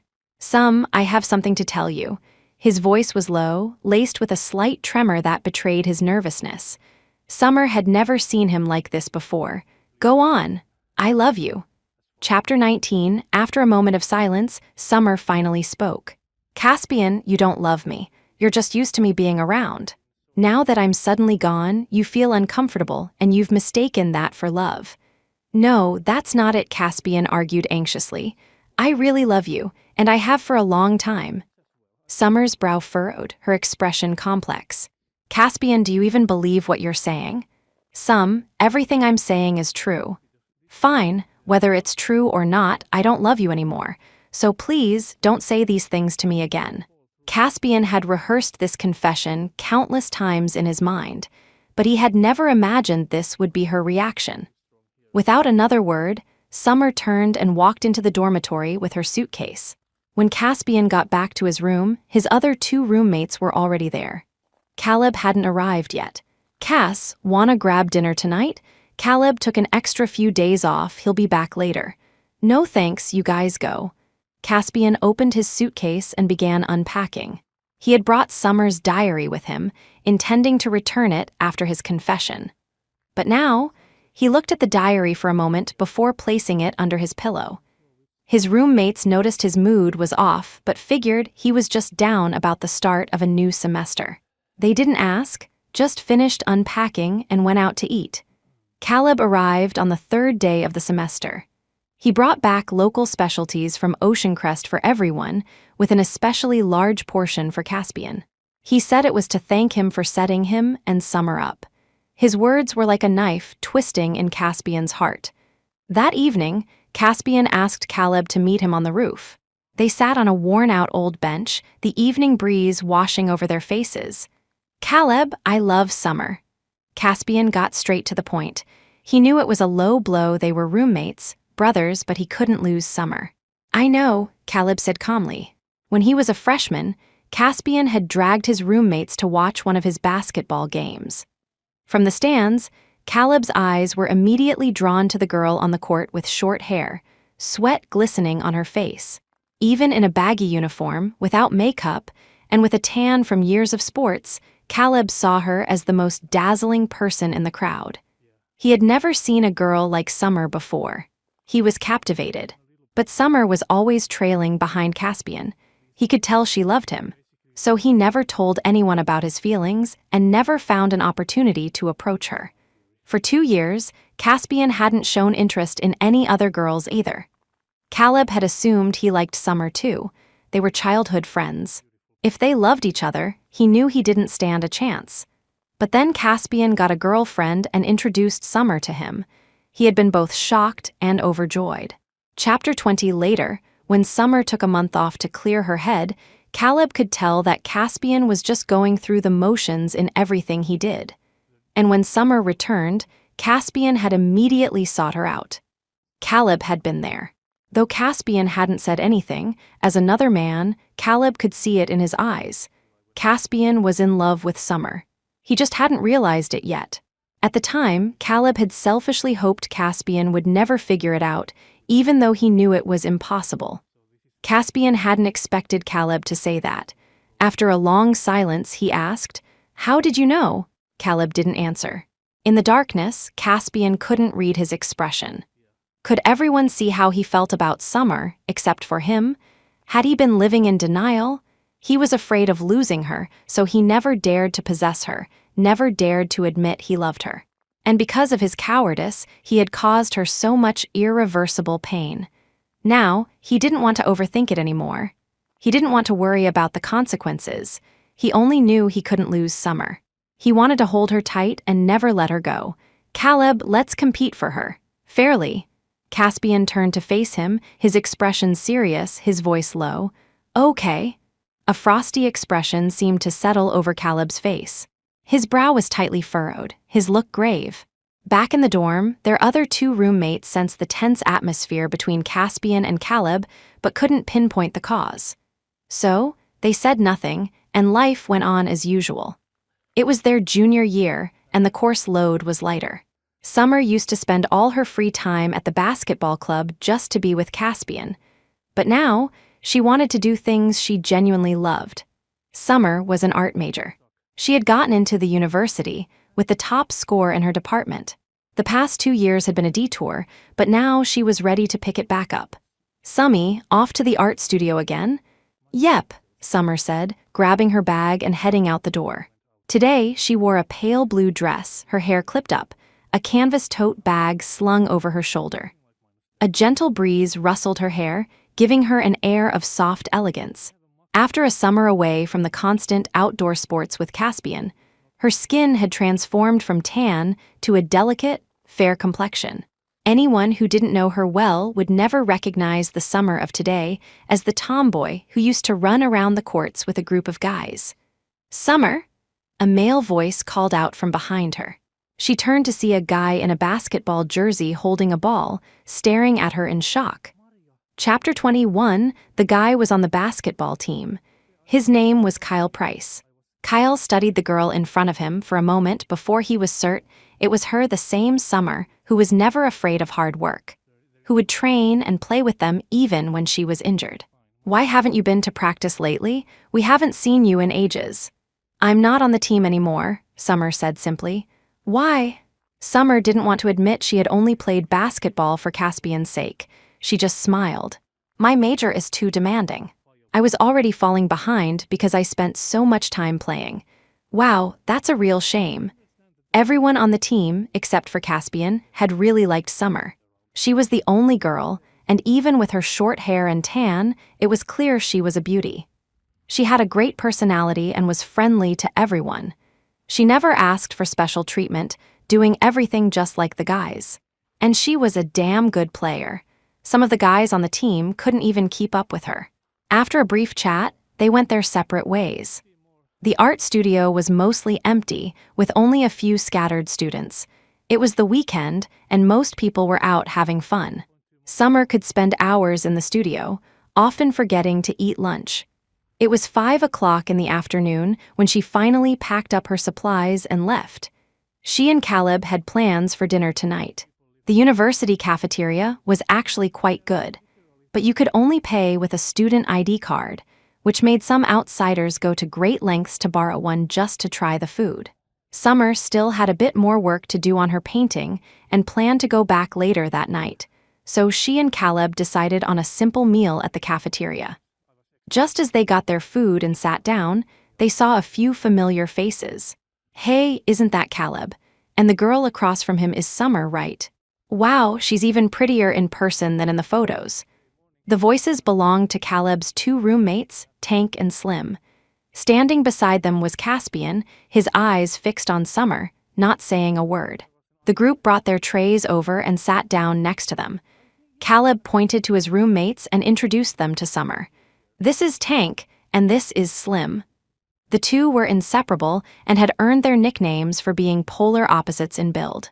Summer smiled in greeting. Hi, I'm Summer. There was no need to introduce Caspian. Everyone knew he and Summer were childhood friends. Originally, Caleb and Summer were sitting across from each other. With the arrival of Caspian and the others, the seating arrangement became a bit strange. Tank and Slim sat next to Caleb, while Caspian sat next to Summer. Now, it looked more like Summer and Caspian were the couple. Hey, Caleb, you've been off the market for a while now. When are you going to treat your bros to a meal? Yeah, man, that's not cool. Tank and Slim teased Caleb good-naturedly. Chapter 22, Caspian remained silent, simply opening a carton of milk he had just bought and placing it in front of Summer. In middle school, Summer had been short but was determined to play basketball with him. Her mom told her milk would help her grow, so she drank it religiously. She did get taller, and the habit of drinking a glass of milk every day had stuck. Tank and Slim were too busy teasing Caleb to notice Caspian's small gesture, but Caleb saw everything. "Summer, are your roommates free tomorrow? We should all get dinner together," Caleb asked, smiling at her. Yeah, the more the merrier," Tank chimed in. Slim added, "Right, Caleb's treating. We gotta make him spend big." "Okay, I'll ask them and let you know," Summer nodded. After dinner, Caleb walked Summer to the art studio while Caspian, Tank, and Slim headed back. The carton of milk Caspian had given her remained on the cafeteria table, untouched. It was past 10 o'clock when Summer finally emerged from the studio. The September nights in Yuncheng were cool. The sudden change in temperature made her shiver. A second later, a shirt was draped over her shoulders. She turned to see a familiar, handsome face. "What are you doing here?" Caspian knew that once Summer went into the studio, she wouldn't come out until late. In high school, Summer's academic scores weren't great, but she was a brilliant artist. Her teachers had suggested she apply to university as an art student. Caspian, on the other hand, was an excellent student despite his basketball obsession and was a shoe-in for Yuncheng University. To get into the same university as him, Summer had taken her teacher's advice. For her entire senior year, she had given up all her free time, practically living in the art studio. She would often paint until midnight, only to wake up early for morning classes. During breaks, she would pester Caspian to tutor her in her academic subjects. Her hard work paid off. Not only did she get into Yuncheng University with the top score in her department, but her academic scores also far exceeded the admission requirements. The moment she received her acceptance letter, she had run to Caspian's house to share her joy. "The weather is starting to get cooler. You should wear more when you go out," Caspian said calmly. Summer looked at him, confused. Hadn't she been clear enough before? News of his breakup with Liana had spread across campus. Though no one knew the reason, there was never a shortage of girls trying to get his attention. A proud person like Caspian should have stayed far away after being rejected. Why was he still hovering around her? Caspian responded to her confused look with a smile. "I told you, I love you. I'm pursuing you." Chapter 23, Summer opened her mouth to speak, but Caspian didn't give her the chance. "You don't have to reject me right away. The moment I accidentally saw your diary, I realized that I love you too. But I was afraid of ruining our friendship, so I suppressed those feelings. We've known each other for 10 years. We've spent nearly every day together, becoming a part of each other's lives. I don't even know when I fell in love with you. I just didn't realize it myself. The reason I dated Liana was because I saw your diary. I didn't want to ruin our friendship. I'm sorry. I know that's a ridiculous excuse. I was selfish, and I was a coward. I caused you so much pain. Now, I don't want to be a coward anymore. Whatever the outcome, I'm going to follow my heart. I love you, Summer. Whether you love me now or not, I love you." Caspian's words didn't move her. Her expression remained neutral. "Caspian, we missed our chance." When she loved him, he hadn't shown that he loved her back. Instead, he did things that hurt her, whether intentionally or not. To her, it made no difference. He had shattered her hopes and dreams, time and time again. Now she didn't want to love him anymore. And yet, now he was telling her he had loved her for a long time. For Summer, this wasn't a pleasant surprise. It was just another form of hurt. "I tried so hard to get close to you, and you ignored me. Now that I've left, you're chasing after me." Caspian carefully pulled her diary from his backpack and held it out to her. "I only saw the pictures. I didn't read a single word of the content." "Summer, we didn't miss our chance. I'll match my pace to yours. This is yours. I think I should return it." Summer glanced at the diary in his hand. It held all her years of love for him, all the secret thoughts of her teenage heart. But now she was tired. She had grown up. There were some things she no longer needed, nor wanted to remember. "I don't need it. You can throw it away for me." With that, she took off the shirt he had draped over her and placed it in his hands. Then, she turned and walked away. Caspian stood there for a moment, stunned. He carefully placed the diary back in his backpack. Then, he quickened his pace to follow her, only stopping once she was safely inside her dorm. Chapter 24. When Summer got back to her dorm, her roommate, Nadia Vance, was just getting out of the shower. "Summy, what's wrong? Your eyes are all red." "It's nothing, probably just the wind." "Really?" Nadia went to the window and opened it. There was no wind. "By the way, Caleb wants to treat you guys to dinner tomorrow. Are you free?" Nadia, distracted by the new topic, forgot her previous concern and grinned. "Of course we are," from her bed. Their other roommate, Rosie Fields, poked her head out from behind her curtain. Free, very free. There were only 3 of them in the dorm. The 4th bed was empty. When Caspian returned to his dorm, Caleb was on the phone with Summer. "Yeah, okay, I got it. I'll see you tomorrow then. Good night, sweet dreams." After hanging up, a smile lingered on Caleb's face. "Good night, sweet dreams," Tank and Slim chorused from the side. "Caleb, we've never heard you talk to us that gently. Keep it up, and you're not invited to dinner tomorrow." That shut them up immediately. They turned back to their video games. "Caspian, are you coming?" Caleb asked, turning to him. "Yeah, I've got nothing else to do. Of course I'm coming." Seeing Summer and Caleb together was torture for Caspian, but the joy of just seeing her outweighed everything else. The next day, the group went to a high-end restaurant off campus. Tank and Slim couldn't help but be impressed. Caleb was really pulling out all the stops. His feelings for Summer were clearly serious. When Summer and her 2 roommates arrived, Caleb and the guys were already there. As soon as they sat down, Caleb handed the menu to Summer. "See what you guys want to eat." Summer passed the menu to Nadia and Rosie. "I'm fine with anything. You guys order." Nadia and Rosie felt a bit shy, so the menu ended up back in Caleb's hands. He didn't push it further, asking if anyone had any dietary restrictions before ordering. The dishes arrived quickly. Many of them were Summer's favorites, things she had never explicitly told Caleb she liked. Caleb just gave her a small smile. He had figured it out on his own during their time together. During the meal, everyone was laughing and chatting, except for Caspian, who ate in silence. Caleb was busy putting food on Summer's plate. "This fish is really fresh. Summy, try some." "She doesn't like fish," Caspian said flatly, without looking up from his plate. Chapter 25. Caleb's chopsticks froze in midair. Summer held out her bowl to accept the piece of fish, and the stunned expression on Caleb's face softened. "Summy, it's okay if you don't like it," he said. Summer put a small piece of fish in her mouth and then broke into a sweet smile. "It's delicious." It was just a small interruption, and the rest of the meal passed pleasantly. After dinner, Tank suggested they go for karaoke. Everyone agreed, and they headed off for round 2. Summer had been tone-deaf her whole life and rarely went to places like this. But since everyone else wanted to go, she didn't want to be a party pooper. Caleb stayed by her side, talking to her so she wouldn't be bored, while Caspian watched her quietly from a corner. "Hey, Caspian, what are you doing sitting here?" "Go sing," Slim said, pulling him to his feet. Caspian had a great singing voice. At the freshman orientation party, his solo performance with a guitar had won the hearts of many girls. Caspian glanced at Summer, who was happily chatting with Caleb, then got up and selected a song. The opening notes began to play. He sat on a stool at the front, holding the microphone, his eyes closed as he felt the music. "I hear the raindrops falling. A gentle sound begins.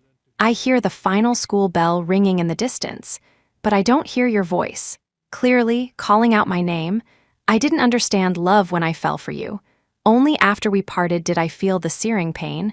Why didn't I realize that meeting you was the best thing in my life?" The familiar melody played, and time seemed to rewind to their middle school days. Girls back then loved this song, and Summer was no exception. One afternoon, she had been sitting on the bleachers, listening to music, when Caspian had walked towards her. The sunlight seemed to wrap him in a golden halo, and she had stared, mesmerized. He sat down next to her, reached over, and took her left earbud, placing it in his own ear. Why are you still listening to cheesy songs like this? His words had snapped her out of her fantasy. In his eyes, she was just one of the guys. The song playing in her earbud at that moment had been this exact one. As he sang, Caspian's eyes never left Summer's face. Everyone was captivated by his voice, lost in the music. No one noticed where his gaze was fixed. Only Summer and Caleb saw it. Caleb looked at Caspian, then at Summer, a deep, thoughtful expression in his eyes. On the way back to campus, Caspian, Tank, and Slim went straight to their dorm. Caleb was responsible for walking the girls back. At the entrance to their dorm, Nadia and Rosie tactfully went upstairs first, leaving Summer and Caleb some space alone. "How much did everything cost today? I can transfer you my share," Summer said. Caleb shook his head. "You're my girlfriend. Do we really need to keep score?" "Well, thank you for today then," Summer said with a smile. Suddenly, Caleb's gaze grew intense. Summer looked up at him. Their eyes met, a silent, tender moment passing between them. Caleb leaned in slightly, his eyes fixed on the soft pink of her lips. Chapter 26, standing not far away, Caspian saw everything clearly. He turned his back, taking 2 deep breaths. Then he walked away. He couldn't bear to watch what would happen next. He didn't know what he might do, and would Summer hate him even more for it? Caleb's slow approach made Summer's heart race. She pressed her lips together, trying to calm her frantic pulse. Just as their lips were about to touch, Summer turned her head slightly. The kiss missed. Caleb froze in that position. For a moment, neither of them spoke. The air grew thick with unspoken words. After a long pause, Summer whispered, "I'm sorry." Caleb straightened up, a gentle smile on his face. "It's okay. I can wait until you're ready." "Thank you, Caleb. Thank you for helping me move on from the past. Thank you for giving me courage. And thank you for being so patient with me. Go on up and get some rest. Sleep well." They waved goodbye. Caleb watched her walk up the stairs until she disappeared from view before he finally turned to leave. As he walked away, his eyes were hollow, his shoulders slumped with a quiet sense of loneliness. Yuncheng was hosting a major painting competition. The winners would not only receive a substantial cash prize, but their work would also be exhibited at the Yuncheng Museum of Art. Most importantly, the final round involved live painting in front of a panel of judges, one of whom was an illustrator Summer had admired for years. She had been a fan since middle school and had always dreamed of meeting her and having her see her work. So lately, Summer had been spending even more time at the art studio. It became a rare occasion for Caleb to even get a chance to ask her out. "Summy, you're going to the studio again?" Nadia complained from her desk. This semester, Summer was like a completely different person. Not only had her style changed and made her even more beautiful, but she was also studying so hard it was putting everyone else to shame. "Summy, please give us mere mortals a break," Rosie chimed in. All right, I'll bring you back some food. What do you want?" Summer laughed. "Forget it. By the time you get back, we'll have already starved to death," Nadia said with a shrug. When Summer went to the studio, she would stay all day, often forgetting to eat herself. She wouldn't come back until the lights were turned off. They were better off going to the cafeteria themselves. Summer smiled and headed out with her bag. Instead of going straight to the studio, she stopped by the cafeteria to pick up some pastries and milk tea, then headed towards the university's administrative building. Caleb had been helping a professor with some research lately and was also quite busy. Ever since she had turned away from his kiss at the dorm, Summer felt like she owed him something. She found Caleb in his office. There was another professor in the room with him. "Well, Caleb, your girlfriend's here to see you. I'll just go grab a cup of tea, give you 2 lovebirds some space." The professor teased Caleb with a smile and walked out with his mug. "What are you doing here?"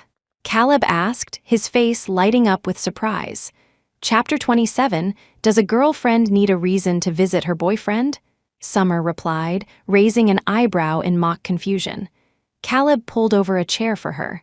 "Of course not. You can come whenever you want. I couldn't be happier." Summer sat down. "I'm still going to the studio later, so I can't have dinner with you. Is that okay?" I know you're busy preparing for the competition, but you have to make sure you rest, you know. Caleb said with concern. I know, so you're okay with it. Caleb smiled helplessly. Of course, my girlfriend is so hardworking and ambitious. How could I stand in your way? I'll support you unconditionally. They chatted for a little while before Summer left. On her way out, she ran into the professor from the office. Caleb is a good kid. You two should cherish each other, the professor said with a friendly smile. We will, thank you, Professor. Summer could tell the professor genuinely liked Caleb and wished them well, so she responded warmly. At the basketball club, things felt different without Summer. Before, if the team was missing something, she would always report it and get it restocked. Now, they wouldn't realize they were out of supplies until they were completely gone. Caspian sat on the bleachers, idly tossing a basketball in his hands. Hey, do you guys feel like Caspian's been playing without any energy since Summer left? You think? I hadn't noticed, but his performance has been off these past few days. That's not good. We have the exhibition game against Anding University in a few days. They've been holding a grudge since they lost last year.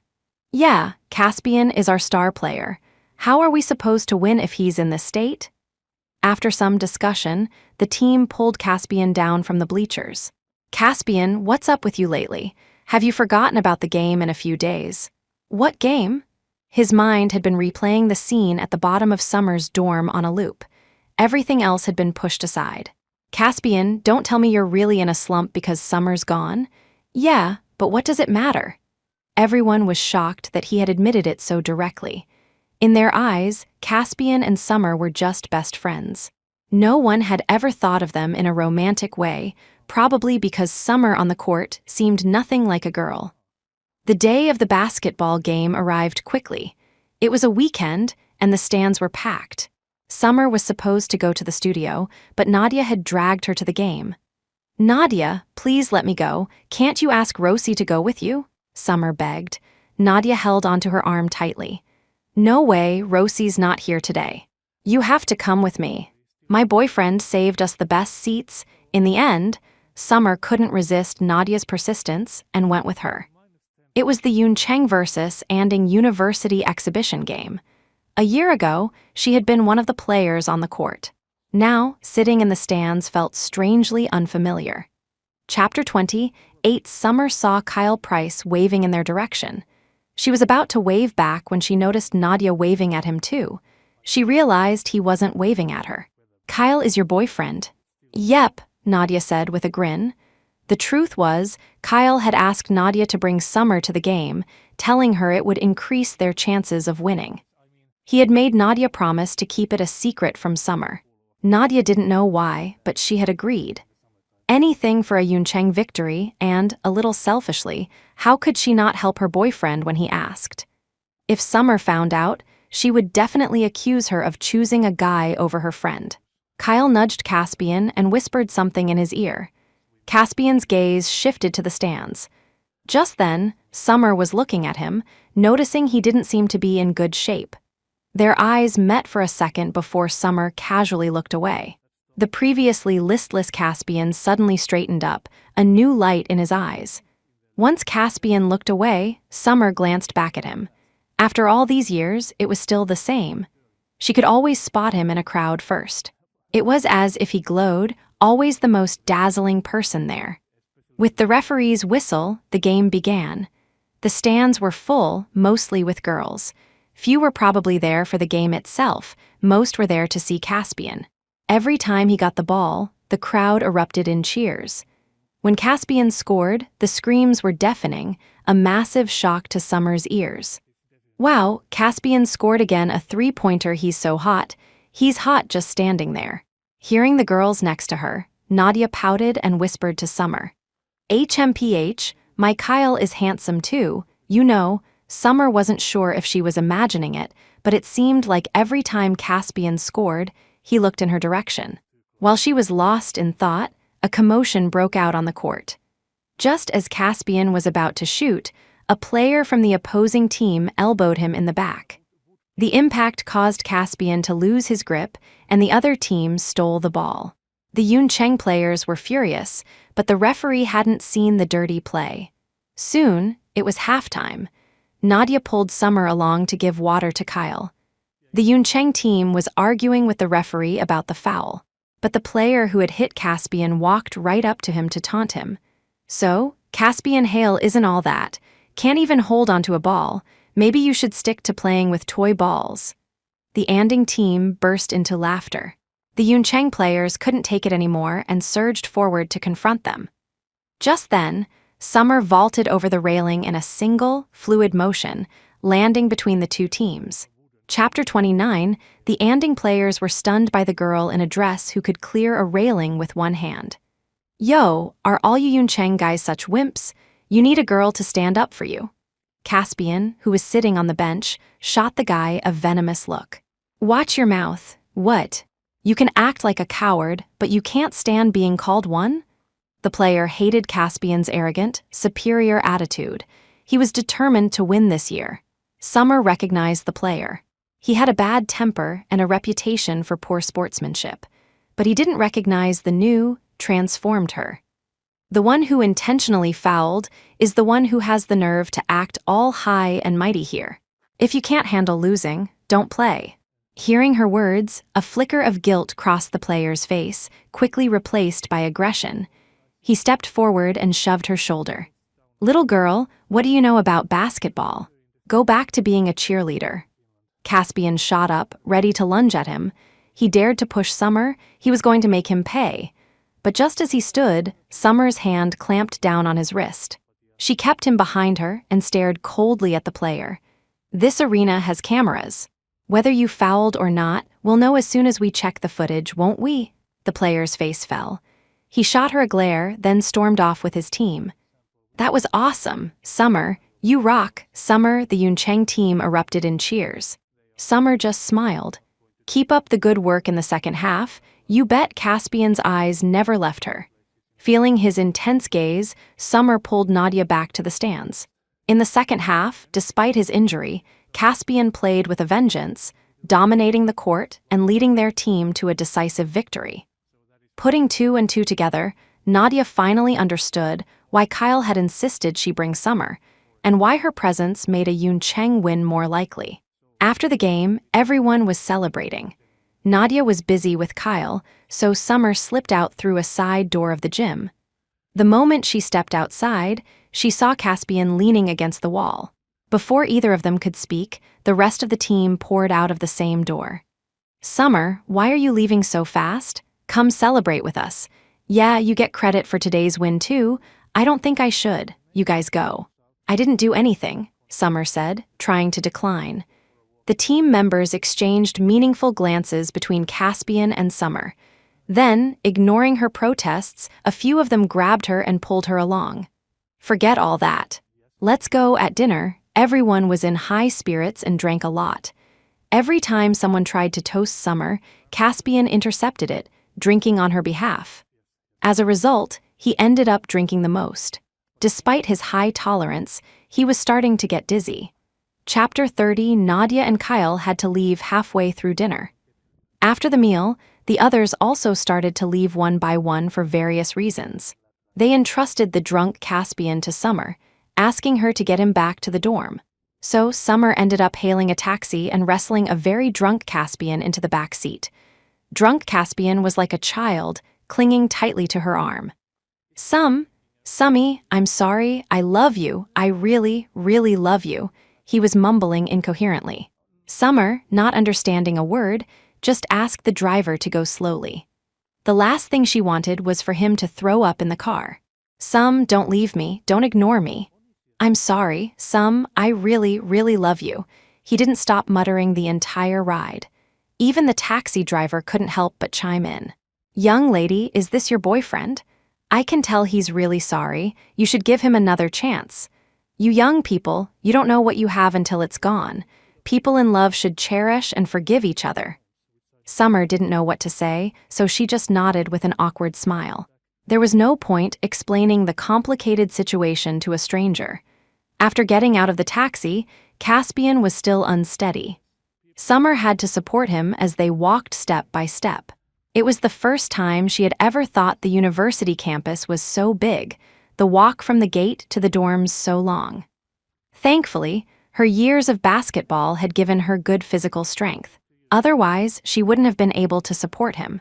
By the time they reached the athletic field, she was exhausted.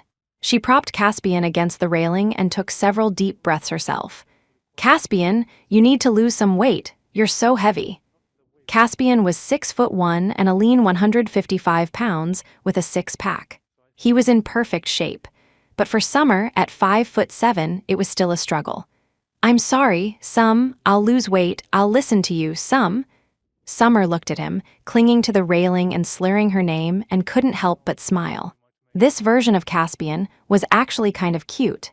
Much cuter than the usual cold-faced Caspian. She couldn't resist pulling out her phone and snapping a few pictures of him hugging the railing, a grin spreading across her face.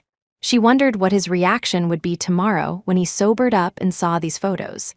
She put her phone away and prepared to help him up again. But Caspian lost his footing, and his full weight came crashing down on her. Summer lost her balance too, and they both tumbled to the ground. Chapter 31. Even in his drunken state, Caspian instinctively threw an arm out to protect Summer's head. They landed on the ground, one on top of the other. The fall seemed to sober him up a bit. His eyes were hazy, and his cheeks were flushed, whether from the alcohol or something else. They were incredibly close, only inches apart, close enough to hear each other's racing heartbeats. Caspian's warm breath ghosted across her face. Summer stared at him, momentarily stunned. She didn't notice the sharp bob of his Adam's apple as he swallowed. Sensing his heated gaze, Summer quickly raised a hand to cover her mouth. Caspian chuckled at her reaction, then slowly pushed himself up. He pulled her to her feet and brushed the dust off her clothes. Seeing how composed he was, Summer couldn't help but ask, "Caspian, were you faking being drunk?" If he had been faking it and made her struggle to carry him all this way, she was going to make him pay. She would show him exactly why flowers were red dyed with his blood. Seeing her pout, the smile on Caspian's face deepened. "My head wouldn't have cleared if you hadn't tried to murder me by throwing me on the ground." "Who tried to murder you?" "If it weren't for me, you'd be." The words, "sleeping on the street," died on her lips as she noticed his arm was covered in scrapes and bleeding. He must have gotten them when he broke their fall, protecting her head. Her playful mood vanished. She grabbed his hand and started walking towards the clinic. Feeling the warmth of her hand in his, Caspian forgot all about the pain in his arm. His gaze was locked on their joined hands. The university clinic had someone on duty at night. When they arrived, Summer realized the person on duty was her own mother. Seeing Summer walk in with Caspian, Helen was surprised, especially since it was so late. "Caspian, what are you two doing here?" Then she noticed the injuries on his arm, her eyes filling with concern. "Caspian, what happened to you? Mom, can you just disinfect it for him first?" As Helen treated his arm, she started to lecture. "You young people just don't know how to take care of yourselves. Did you get this playing basketball?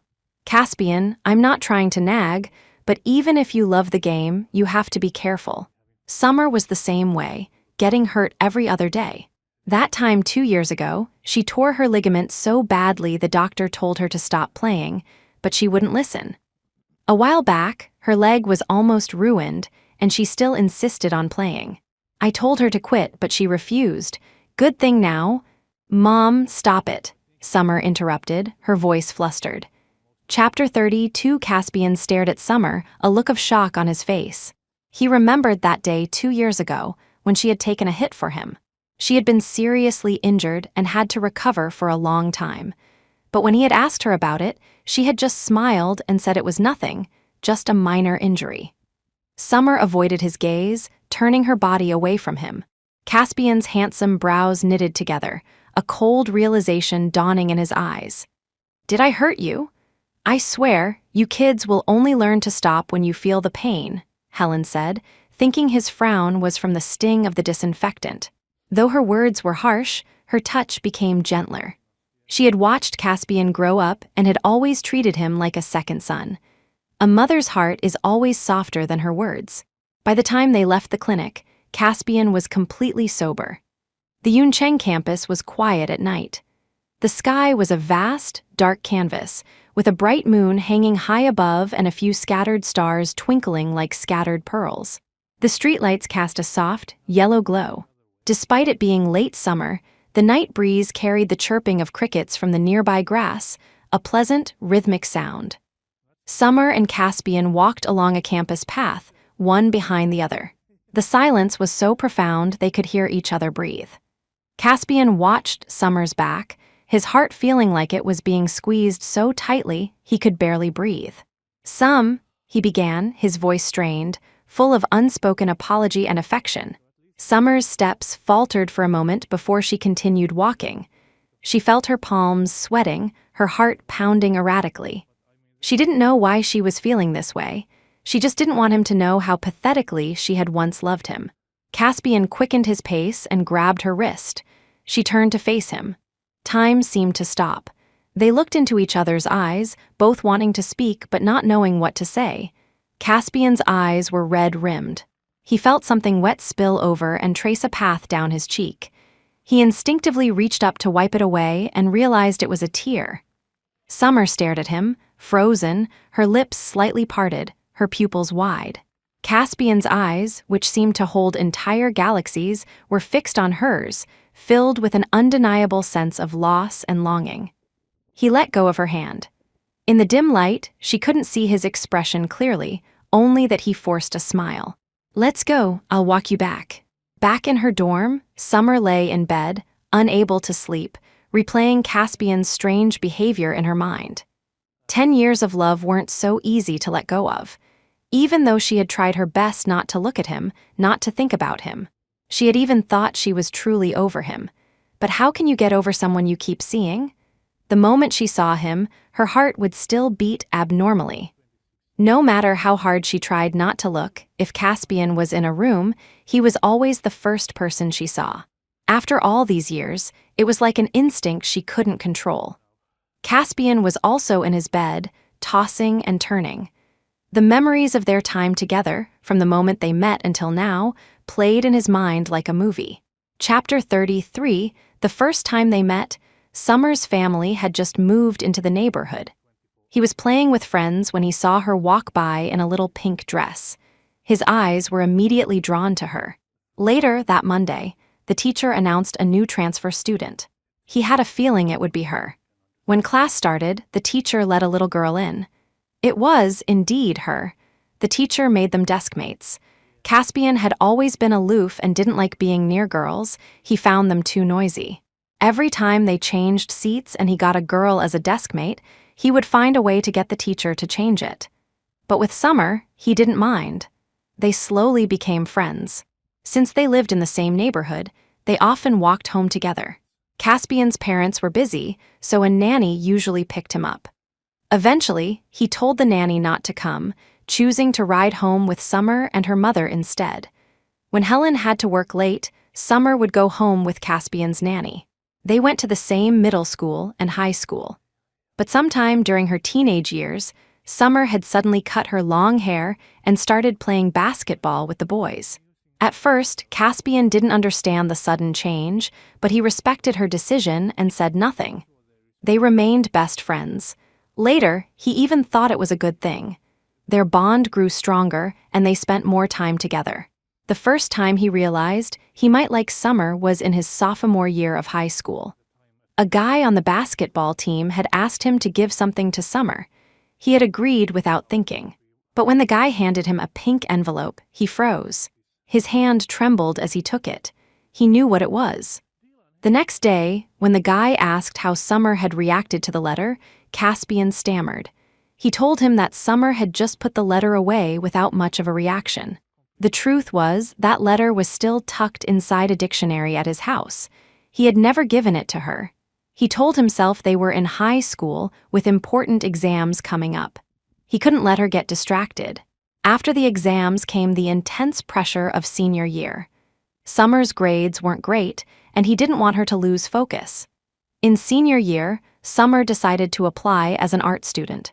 She had to go away for a training camp, and they didn't see each other for several months. He felt a strange emptiness. When she was gone, he was always distracted, always wondering what she was doing. But he told himself it was just what friends felt for each other. They had been friends since elementary school. Finally, they both got into the same university. He acted calm on the outside, but inside, he was overjoyed. He had always been sure that Summer was the one person who would never leave him. After starting college, he could vaguely sense that her feelings for him were more than just friendship, but he didn't know how to handle it. Chapter 34, he wasn't sure what the future held for them, but he was sure of one thing. He could not lose Summer. So he chose to play dumb. That way, they could remain the closest of friends, always together, never apart. But then he found her diary, and he could no longer deceive himself. Summer was in love with him, and she had been for a very, very long time, longer than he could have imagined. He panicked even more. There were many ways he could have handled it, but he chose the most foolish one. He, who had never liked being close to girls, accepted Liana's confession and deliberately flaunted their relationship in front of Summer. Caspian had always considered himself a calm, rational person, but when it came to Summer, he had chosen to run, to be a coward. His foolishness had pushed her further and further away, breaking her heart into a million pieces. He couldn't even imagine the sacrifices she had made to love him. He had spent so much time with the tomboy version of Summer that he had almost forgotten she was once a little girl with long hair who wore dresses. A girl who, like any other, loved pretty things. It wasn't until he saw her again with long hair, in a dress with light makeup, that he was reminded of this. Summer liked long hair, dresses, makeup, and painting. She didn't like basketball. He was the one who liked basketball. And just because he had once said he felt safer with her on the court, she had pushed through her leg injury and kept playing. For him, she had given up her own passions, compromised herself to fit into his world. And he had pushed her away, step by step. And then, when she had finally let him go, he had come back into her life, talking nonsense about starting over. Caspian didn't know when he fell asleep. When he woke up, it was noon. His face felt tight from the dried tear tracks. He got out of bed to wash up. When Tank and Slim came back, they were shocked by his appearance. "Caspian, were you out robbing graves last night? Look at those dark circles." No, he's just trying a new look. The panda. From that day on, Caspian no longer appeared in front of Summer. He found Caleb and told him to treat Summer well. If he ever hurt her, Caspian would make him pay. Caleb, though confused by the sudden declaration, nodded. He would have done that anyway. Summer entered the painting competition and won first place. She not only met her idol, but also got her contact information. Nadia and Rosie complained that it was just unfair. Not only was Summer gorgeous, but she was also incredibly talented. It was true, whatever she set her mind to, she could do well, except for loving Caspian Hale. For some reason, her thoughts drifted back to him. The day before she left for her art training camp, Caspian had taken her to a quiet bar. It was the first time either of them had had a drink. He had told her not to be nervous, that she could achieve anything she wanted to. She just had to believe in herself. Buoyed by the alcohol, Summer had shared her dream with him. She told him that one day, she wanted to be a painter and have her own exhibition. He probably didn't remember. Even she herself had forgotten that dream after starting college, her world revolving solely around him. Chapter 35. The next time she saw Caspian was during the Lunar New Year holiday. It was a rare occasion when Caspian and his parents were all together. The Hales came to the Ashtons' house to pay a New Year's visit. When Summer and Caspian saw each other, they just nodded and smiled politely. They barely spoke to each other throughout the evening, only offering short answers when the adults addressed them. Their parents sensed the strange atmosphere between them, but didn't know how to ask. After dinner, the four parents sat down for a game of mahjong. Summer and Caspian were left in the living room, watching TV in silence. They could hear the sound of children playing and setting off fireworks outside. Their apartment was on the 9th floor, high enough to see the kids running around below. "Want to go play with fireworks?" Caspian asked suddenly, a hopeful glint in his eyes. Summer nodded, a little surprised. They told their parents they were heading downstairs. Once outside, Caspian told her to wait while he went to buy some fireworks. He returned with his arms full of all kinds: firecrackers, poppets, sparklers. "Why did you buy so many?" Summer asked. He just smiled and handed her a sparkler. Summer smiled back. They had way too many for just the two of them, so they ended up sharing with the neighborhood kids. Seeing their happy faces, Summer was reminded of her and Caspian's own childhood. The first year, her family had moved here. Caspian had taken her to play with fireworks just like this and had ended up burning a hole in her brand new coat. He had gotten a good scolding for that. They saved one big firework for last. They found an open space and lit the fuse.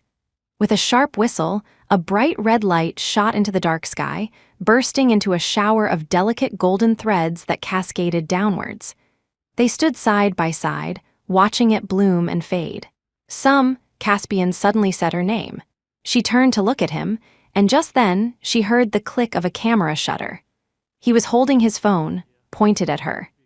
Looking at the picture on his screen, the girl's surprised face against the backdrop of the brilliant fireworks, Caspian's lips curved into a handsome smile. The fireworks quickly faded. They sat on a nearby bench, watching the children run around as if seeing their past selves. Suddenly, a gust of wind blew something cool and wet against her cheek. She looked up. In the yellow glow of the streetlights, she could see white flakes drifting down from the sky. "It's snowing," a child shouted. Summer held out her hand, catching a snowflake that melted instantly in her palm. Caspian wasn't looking at the snow. He had turned to look at the girl beside him.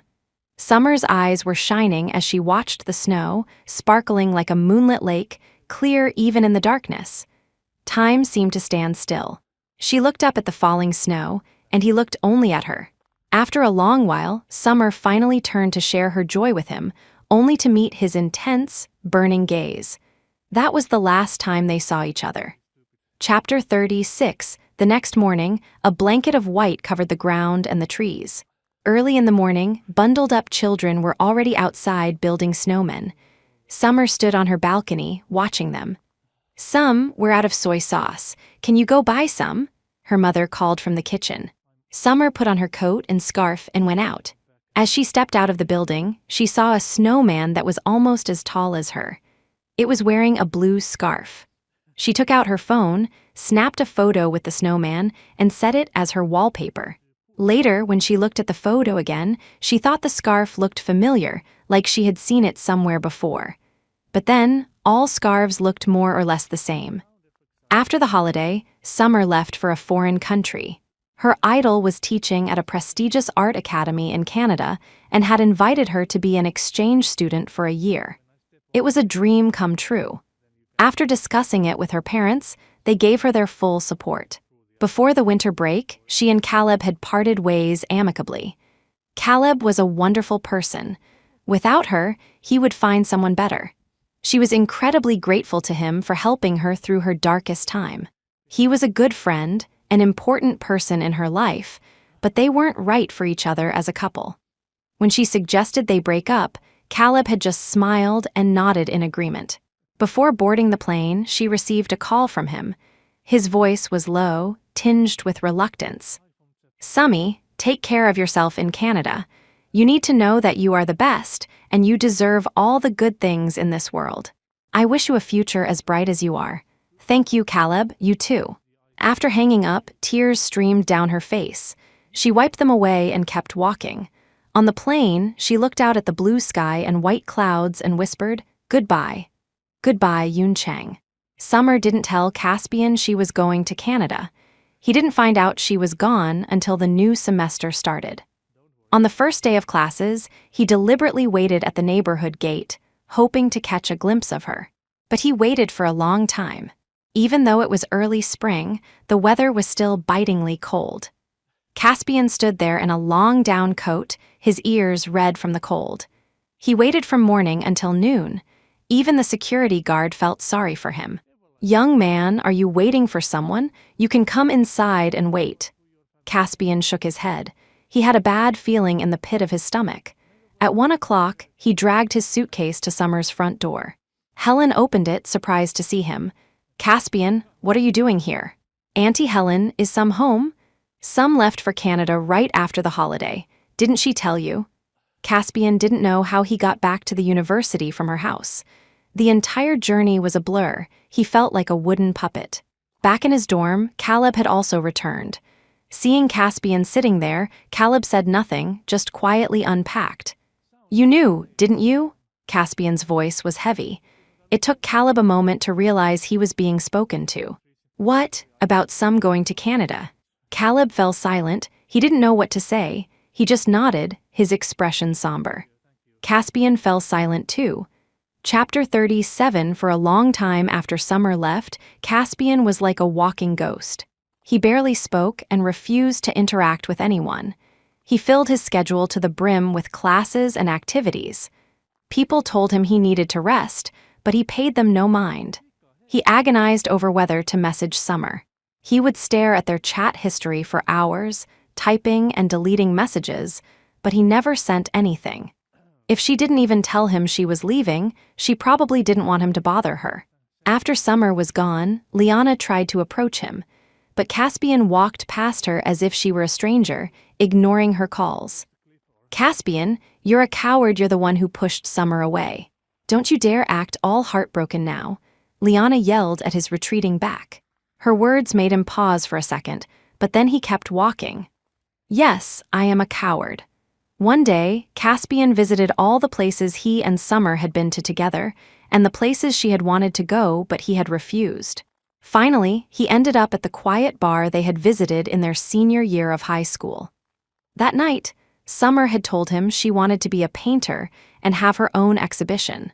Now she was chasing her dream, and he was still stuck in the past. He drank alone, so much that the bar owner had to take him to the hospital. The combination of exhaustion, stress, and alcohol had finally taken its toll. Even while unconscious, he kept murmuring Summer's name. He spent a week in the hospital recovering. The incident was a wake-up call for his parents.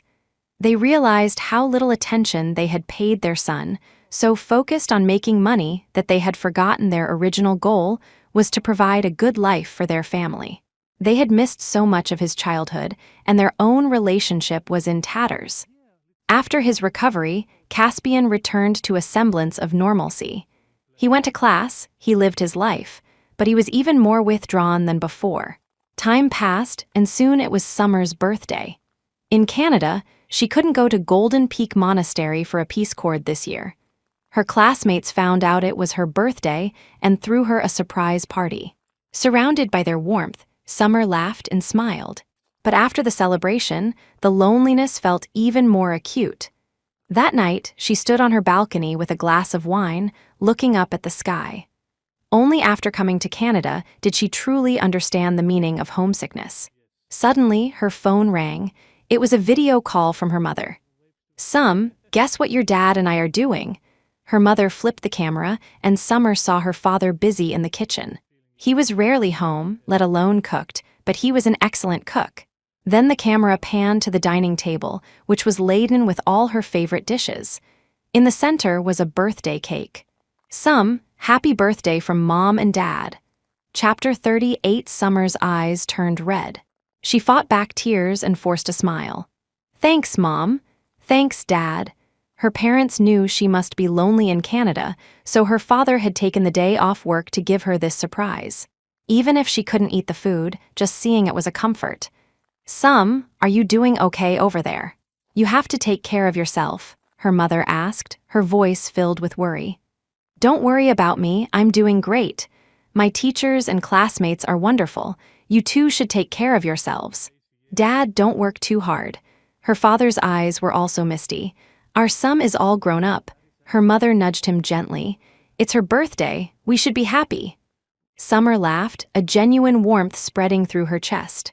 That same morning, Caspian had taken a birthday cake to Golden Peak Monastery by himself. He first went to get a peace cord for Summer. A monk recognized him. "Last year, I think it was just the young lady. This year, it's just you." Because they had come every year for 10 years, the monk remembered them. Caspian just managed a faint smile and a nod before walking away. He found a table, opened the cake box, and inserted the candles. He let the mountain wind blow them out. He cut 2 slices of cake, one for himself and the other for Summer. Caspian hated sweets, but he ate his entire slice. The cake should have been sweet, but all he could taste was bitterness. He stayed until sunset, took a picture of the view, and posted it on his social media.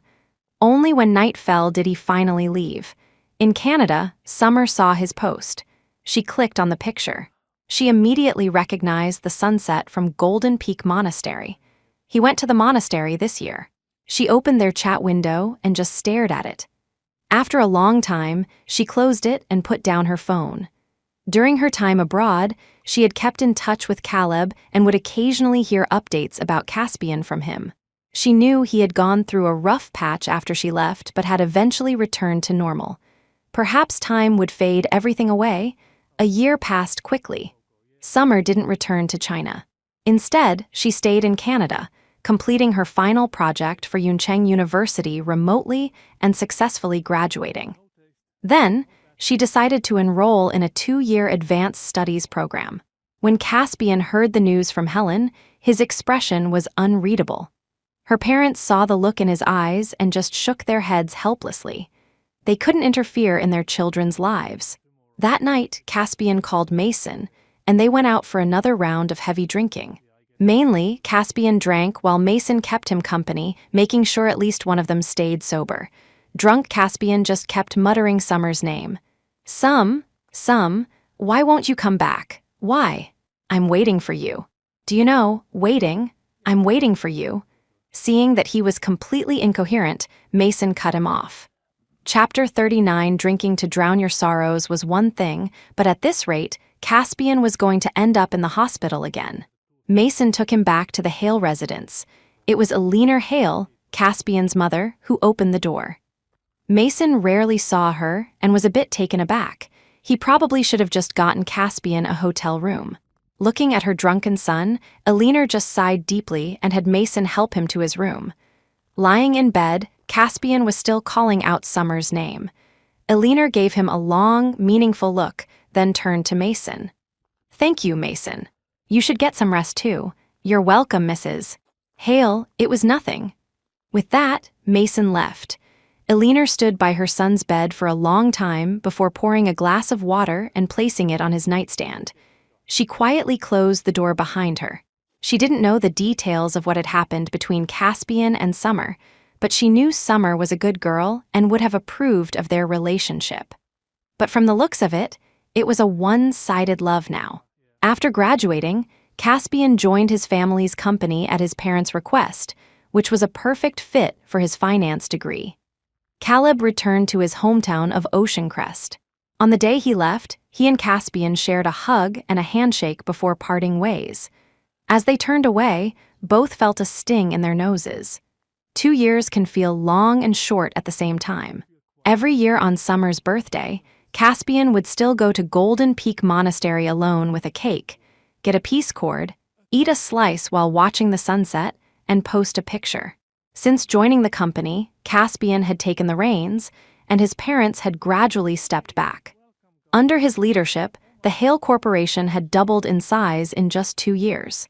It was now the leading enterprise in Yuncheng, and Caspian was hailed as the city's youngest and most successful entrepreneur. His popularity soared even higher than in college, and he was constantly surrounded by hopeful women. But he remained famously aloof, with no scandals or rumors to his name. His cold attitude eventually deterred most, leaving them to admire him from afar. He became known as Yuncheng's Golden Bachelor, to be looked at but never touched. His parents, freed from the demands of work, had also reconciled. Their relationship was now warm and affectionate, a sight that made Caspian both happy and amused. It was something he had longed for years.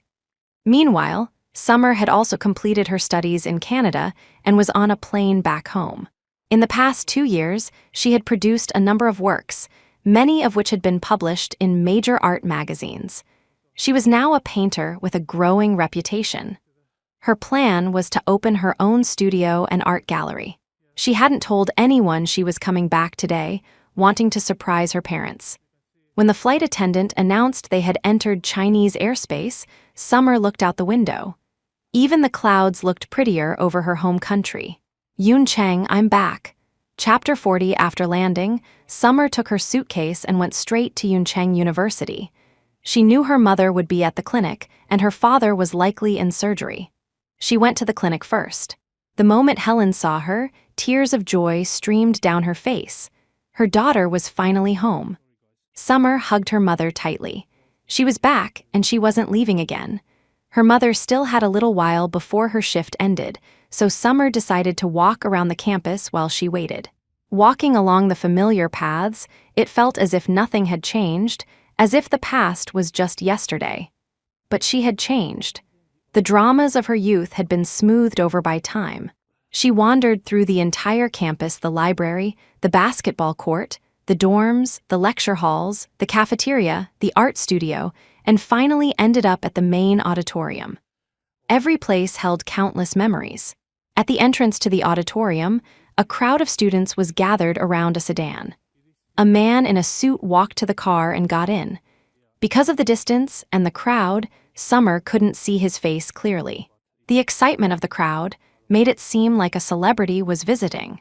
A few security guards managed to clear a path, and the car drove away. Summer stopped a student who had been in the crowd. What was all that about? It was a graduate from our school. He was invited back to give a speech. He's super handsome, like a movie star. Oh, what's his name? Summer was curious. I think his last name is Hale, Caspian Hale, that's it, even his name sounds good. Hearing the name, Summer froze for a moment. Caspian, she hadn't heard that name in a very long time in the car. Caspian thought he had seen a familiar figure, the one he had been dreaming of for years. He told the driver to turn back, but when they returned, the figure was gone. He searched the area but found no one. Disappointed, he finally left. Maybe I'm just tired and seeing things. Back at the clinic, Summer met up with her mother. Together, they went home. Helen told Summer to rest while she cooked, but Summer, feeling energetic after the flight, insisted on helping in the kitchen. Soon, her father came home. Helen had called him to share the good news. After 3 years, the family was finally reunited. When Caleb heard Summer was back, he asked for her address and sent her a package. Inside was an invitation to an art exhibition. The design was minimalist, with no artist's name, scheduled for the day after tomorrow. On the day of the exhibition, Summer dressed up carefully, putting on a stylish coat before heading out. Helen watched her daughter get ready, wanting to ask if Caspian knew she was back, but she held her tongue. It was their business to sort out. Summer went to the address on the invitation. When she walked in, she was stunned. The gallery was filled with her own work, some originals, some high-quality prints. A staff member approached her. "Excuse me, are you Miss Ashton?" Summer nodded. Chapter 41, the staff member led her to a small side room. On the wall hung a massive collage, composed of hundreds of small portrait sketches. Every single sketch was of the same person. A familiar voice sounded from behind her. She slowly turned around. It was him, the person who had filled her entire world during her youth. 3 years. Seeing each other again, their eyes welled up with tears. They stood there for a long time, just looking at each other, before a smile broke out on both their faces simultaneously. Later, Caspian took her back to their elementary school. Do you know when I first saw you? The first day of the spring semester. Caspian shook his head. The day you moved in, I was playing outside. You were wearing a pink dress and holding a little brown teddy bear. Only then did Summer realize he had known her even before she knew him. They walked through the old school grounds, then went back to their neighborhood. Summer sat on a bench by the sandbox, watching the children play. Caspian came back with 2 ice cream cones, handing one to her as he sat down. They sat there like old friends, talking about the past, sharing all the things they had never said before. Summer finally understood why he had chosen to run away after discovering he loved her. But they had still missed their chance. Caspian took 3 peace cords out of his pocket and placed them in her hand. Summer looked up at him. His lips were curved in a gentle smile, his eyes filled with a light and joy that mirrored the spring air around them. They sat on the bench in comfortable silence until night fell. Summer stood up, ready to head home. Caspian stood up with her. Can we go back to how things were before?" The usually confident Caspian Hale, facing the girl he had yearned for over a decade, was filled with uncertainty, his voice barely a whisper. "Let's see how you do." Her tone was light. She didn't stop walking. Behind her, it took Caspian a moment to process her words. Then, a huge grin spread across his face. He shouted after her, "I will," where he couldn't see. A matching smile bloomed on Summer's face. Later, when she saw Caleb again, there was a girl by his side who loved him. After Summer and Caspian got married, Caspian pulled out her old diary again.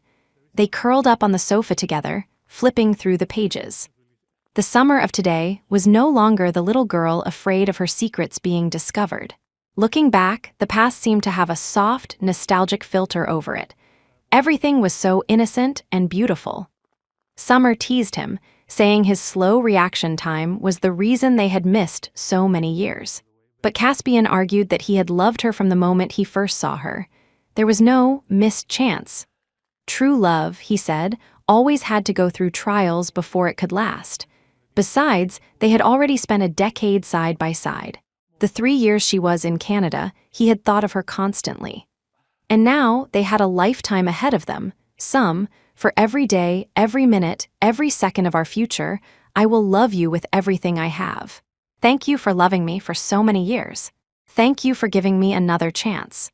And thank you, to whatever forces there may be, for finally letting two people who love each other be together.